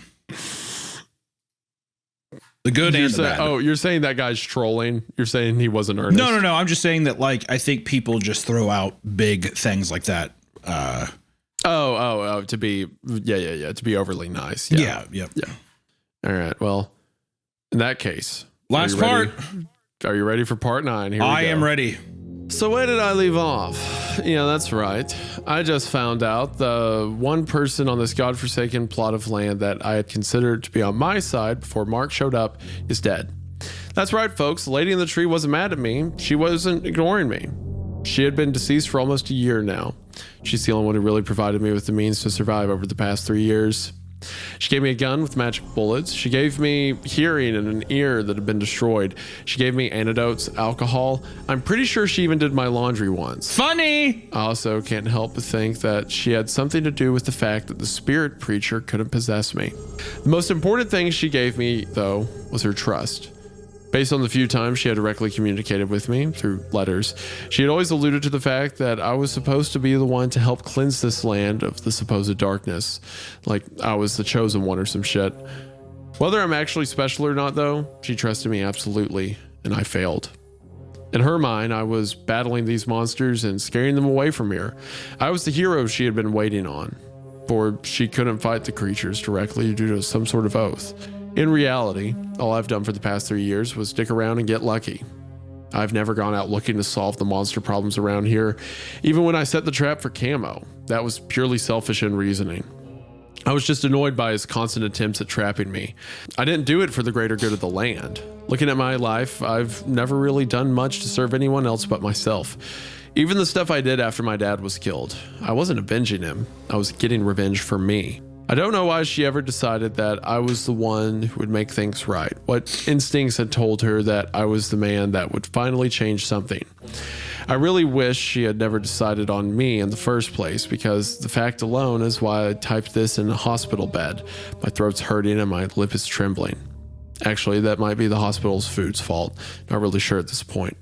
Enough sad monologuing. Time to get back to what happened. Sonia had some explaining to do, and I fully expected to get every ounce of useful intel from her.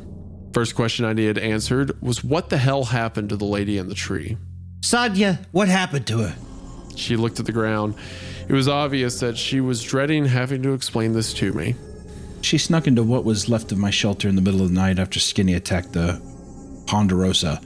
She told me. At this, Mark, who seemed to materialize from nowhere, cut her off.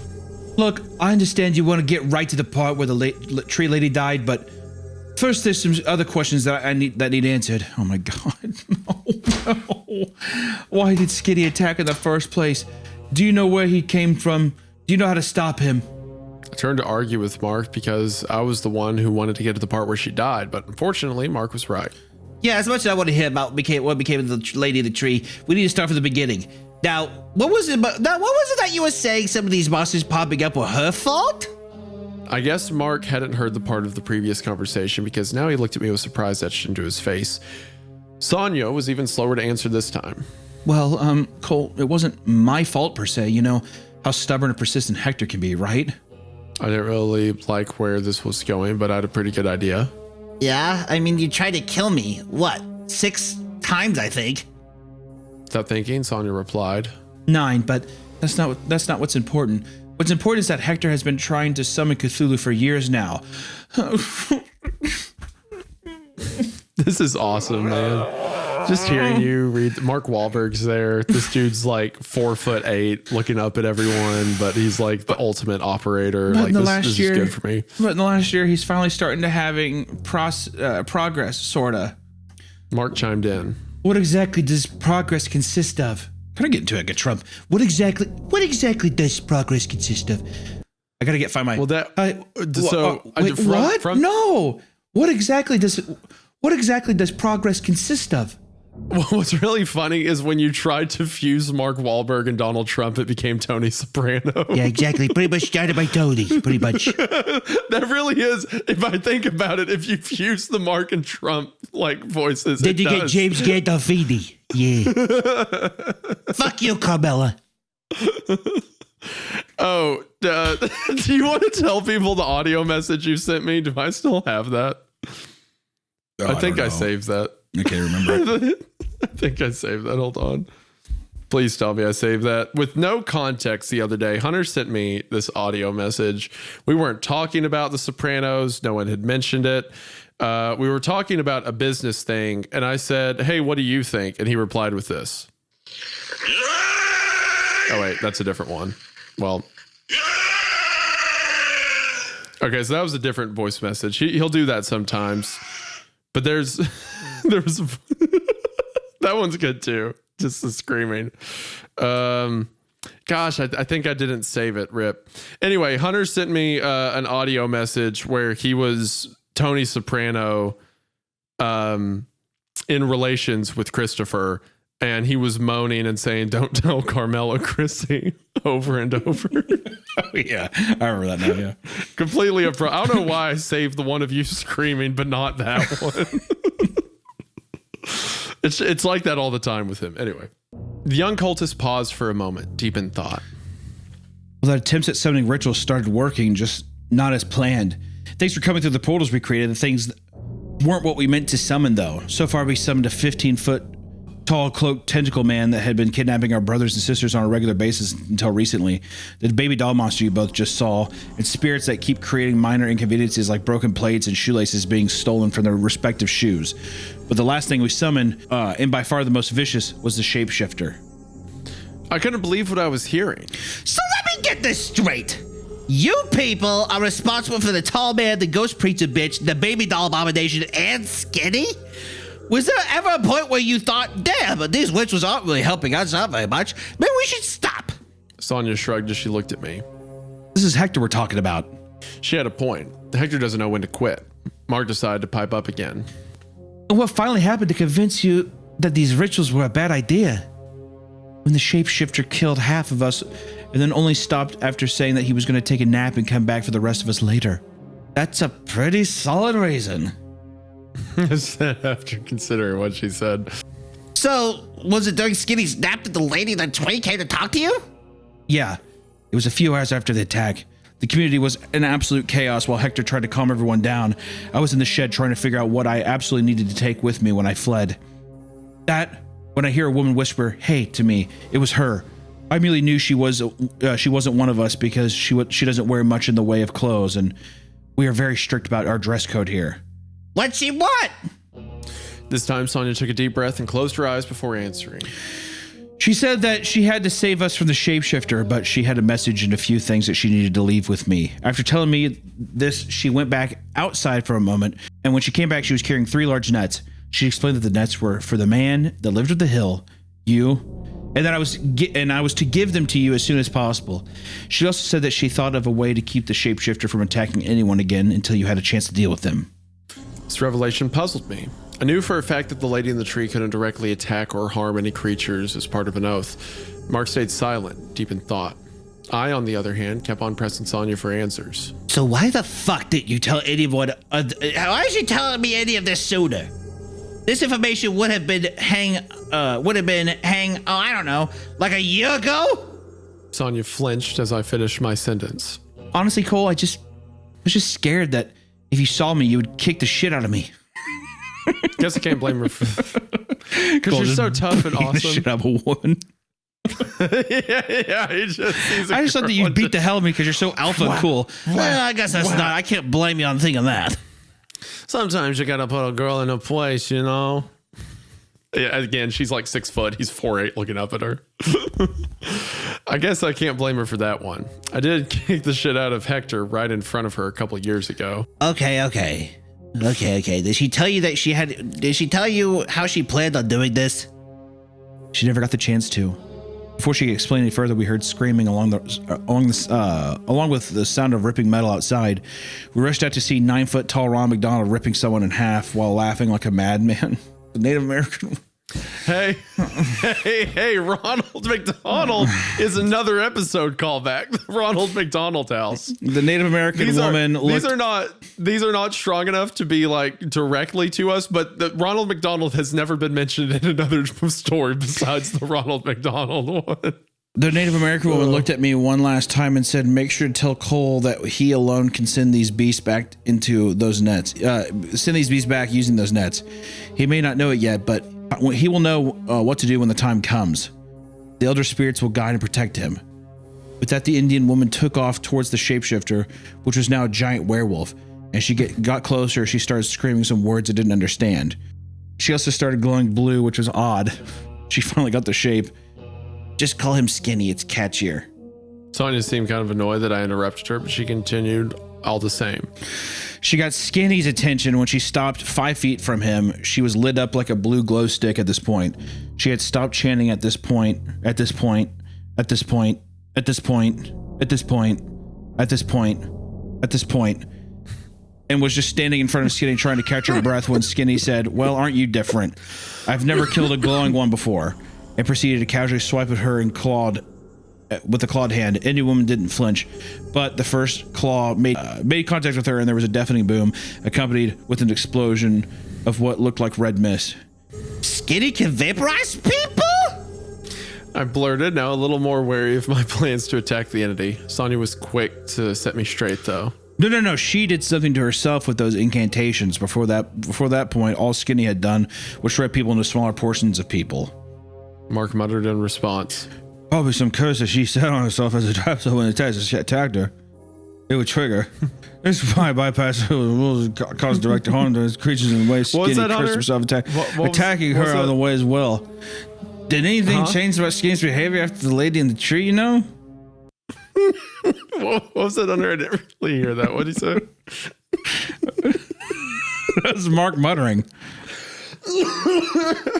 Mark slid his thumb across his through in a slicing motion as he finished. He glanced over at me with what looked like pity in his eyes. Yes, what's your name? His look of pity quickly turned to a look of annoyance. Mark? The expert said with a growl. Yes, Mark. His behavior did change. See, after the Indian woman disappeared...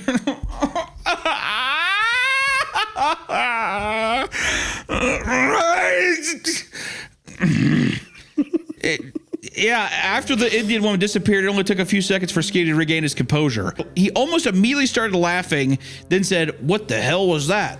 A suicide bomber attempt? Pathetic." However, as he lunged to grab yet another one of his sisters, he fell to the ground in writhing agony. He got up and tried again and again, but each time he attempted to attack someone, he was met with paralyzing pain. So the curse makes it so Skinny can't hurt anyone? Because 6 months ago, Skinny smacked the dog. Hold on. Did the woman in the tree become the Native American woman? Yeah.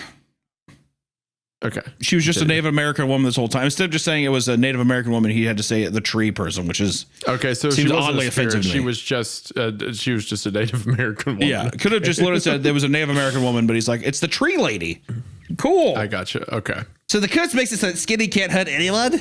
Because 6 months ago, Skinny smacked the dog shit out of me and I almost died. Not quite. See, the curse has one catch. We found that out with Martin. Cthulhu blessed his soul, tried to take advantage of his inability to attack, and launched an assault of his own. But when his baseball bat made contact with the creature, he was immediately struck down by a clawed hand. Oh, God, Isaiah. Good God. Good God. Curse? Who fucking if you knows? try to hurt it, it can hurt you, I guess. I slapped my palm against my forehead. Ah, that makes sense. See, he can only attack if you attack first. That's why he tries to get us pissed at him. He made it seem like he was trying to lure us outside to disguise the fact that he actually moving into attacking you. I couldn't really pick up that last sentence. Could you? Yeah, he's saying he made it seem like he was trying to lure us outside to disguise the fact that he was actually attacking you. Yeah, I think I got it that time. Both Sonya and Mark looked at me somewhat startled for a moment before Mark spoke up. Cole, Pardon me, but I'm honestly only used to you saying stupid shit, but I think you actually might be right this time. Started to argue, but quickly realized he was right. Screw you, Mark. So, do I kill or banish Skinny by tossing one of those nets on him and yelling whatever magic words come into my head? Wait, how in the actual fuck did I know the actual magic words to use? Son answered me with, Yeah, I don't really understand that either, but let's just roll with it. I love explaining everything to like such a ridiculously it's awesome. It's specific really level. good. And then being like, well, not that thing, but okay. Just then I heard Mark say, What the fuck? from right behind me. This was odd since Mark had been standing in front of me for a few minutes now. Oh my God, it was Turned Skinny. around and sure enough, there was a second Mark behind me. Oh my God, it was Skinny. This meant that either Skinny just walked up pretending to be Mark, or even worse, he had been talking to us the whole time and now knew everything that we knew. Oh God. Sonia and I both backed away from Oh my God. Sonia and I both backed away from the Marks as they stared at each other in confusion. And then back to, we get the whole like, I'm the real the Mark. Spider-Man. He's the imposter. The Spider-Man thing, yeah. The Mark on the left yelled. Throw the net on it. Now I should change the end him. The other fires back. No, he's trying to trick you. Throw it on him fast. After a moment, I thought and said, Okay, so I think I have a way to figure this out. Whichever one of you is a real Mark just has to punch the other Mark to prove you can attack first. both Marks shouted. But then he'll kill me. At this, Sonia whispered in my ear. Damn, he's good. This is so fucking stupid. I feel I'm dumb.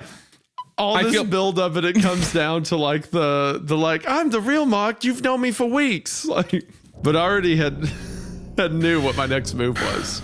Sonia, give me one of those nets. As she handed me one of the nets that was laying on the ground next to her, I started walking towards the Marks until I was right in front of them. A wicked grin spread across my face as I said, Alright, here's a question that the only real Mark would know the answer to. How did I get the tall man to run away? The Mark on the left quickly responded, You cut off a tentacle, but couldn't Skinny have seen that? I looked Mark on the right to see how planned to respond to the situation. That sentence is completely illegible. The writer was hit with a shovel while he was typing that. I know. Looked Mark right. I now have who situation back top. The grammar's been bad, but as the stories have gone on, it's gotten worse. All he did was squint his eyes at me and sigh, then in a defeated tone said, You took off your clothes and ran at him naked until he fled. Satisfied by his answer, I slung the net over the top of leftmost Mark's head and yelled the new magic words. Not really sure why the magic words that came out of my mouth were different from the ones that came out when I got rid of the baby doll monster, but like Sonia said, I guess we just roll with it. As the runes that were carved into the rocks that outlined the net started to glow red and Skinny was swallowed by the smoke, I heard him mutter, Yeah, fucking way! Oh, in a deep voice then, as the smoke that swallowed him was blown away by a breeze, he was gone. Pretty anticlimactic, right? Go fuck yourself. Go fuck yourself. I was honestly kind of hoping for some badass battle where we fought to the death fuck and yourself. I got to stab him with a magic wooden spear. That was like a final gift from the lady in the tree or something while saying something really cool. But in the end, Skinny was defeated by an immature inside joke. That's it. I mean, yeah, the tall man is still out there somewhere, but Skinny's done. The lady in the tree got her wish. That's all I could really hope to accomplish. Mark was pretty pissed off at me for putting his life on the line and risking sending him to another dimension on the basis of him remembering an inside joke. In response to his anger, I just told him that I had faith in him, and in the end, that's all that mattered. All he said in return was, Fuck you, I need a beer. I don't really think that's I don't think that's Mark Wahlberg's voice. You want to try that again? And Fuck you, I need a beer. Thank you. I didn't tell him how I had really figured out who was real when they both said, But then he'll kill me. in unison. See, the new Mark that had just when he's explaining the thing we just saw, the new Mark that had just walked up shouldn't have known the rules of the curse since he hadn't been there to hear about them. All I could figure is that Skinny had probably been listening in disguised as a cultist. I'm explaining this. Oh my God, but disguised as a cultist and decided to enter the conversation and stop us before we came with a plan to kill him. I really just wanted Mark to believe that I was dumb enough to put his life on the line for something that Skinny could have easily heard had he been eavesdropping at the right time. Serves him right for basically calling me a dumbass earlier. After Skinny was dealt with, Mark and I shared an uncomfortable couple of goodbyes with the cultists, most of whom hadn't even noticed what had happened, including Hector, much less appreciated the fact that we just got rid of the single most vile creature that had ever inhabited this land. But I was okay with that. The fact that the lady in the trees killer was gone for good was enough for me. Some of you are probably asking, wait, if that's all happened, then why are you both in the hospital? Well, that actually happened when the headquarters of the monster hunting organization that Mark works for summoned both of us to be interrogated about the events that led to the destruction of Skinny, which they knew to be an extremely high-level threat. After all the paperwork and questioning was over with, Mark offered to take me out for a drink. I accepted. Long story short, don't drink and drive, kids. They even took up our electronics for the first week we were in here. Claimed it was so they could scan them, but I knew it was just punishment for damaging a company armored SUV. Anyways, that's pretty much it for now. I'll try to keep posting, but now that Skinny's gone, land seems a lot more relaxed. Hope you all enjoyed the tale of how I finally killed Skinny. This is Cole, signing off.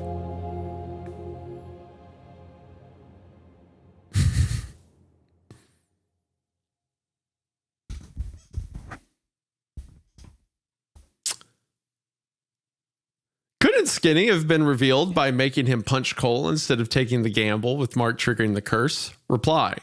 Do you think Skinny would have killed Mark knowing Cole is right there, hasn't triggered the curse, and can kill or banish him while Skinny is attacking? Another reply. That's my point. If Skinny could not attack, then he would have not been able to punch Cole. However, Mark would be able to, revealing Skinny. Reply. Yeah, that's why Cole said it. He already knew who it was when they both stated, then he would kill me. Knowing the one that just entered the conversation would have no knowledge of the curse unless it was Skinny. Another comment. No, I'm curious at this point. The organization could be Delta Green or MJ12. Legitimately, I'm wondering, and this is just me. Comment. This is me just going at it. Hope to is read this more actually? adventures. I like how your mind is different due to your past experiences. God. Is this worse than Happy Appy?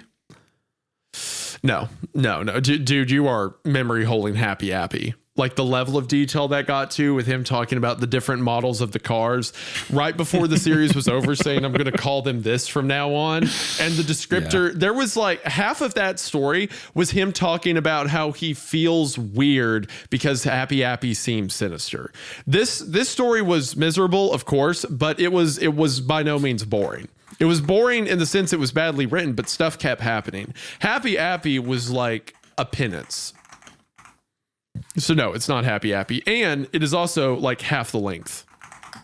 I mean, I'm looking at, we've been recording for 3.5 hours. That's insane.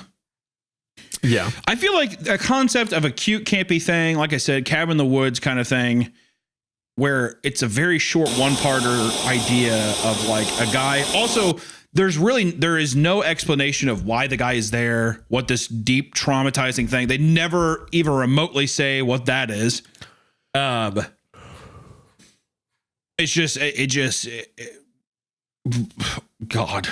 good God.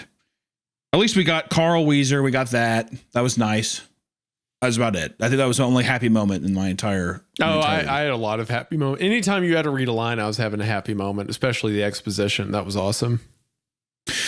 Well, I legitimately, I don't know what to say. I know people usually like an analysis or something at the end. I mean, I think it's pretty straightforward. I really don't know what to say. I hope that I don't know what kind of enjoyment. I don't know.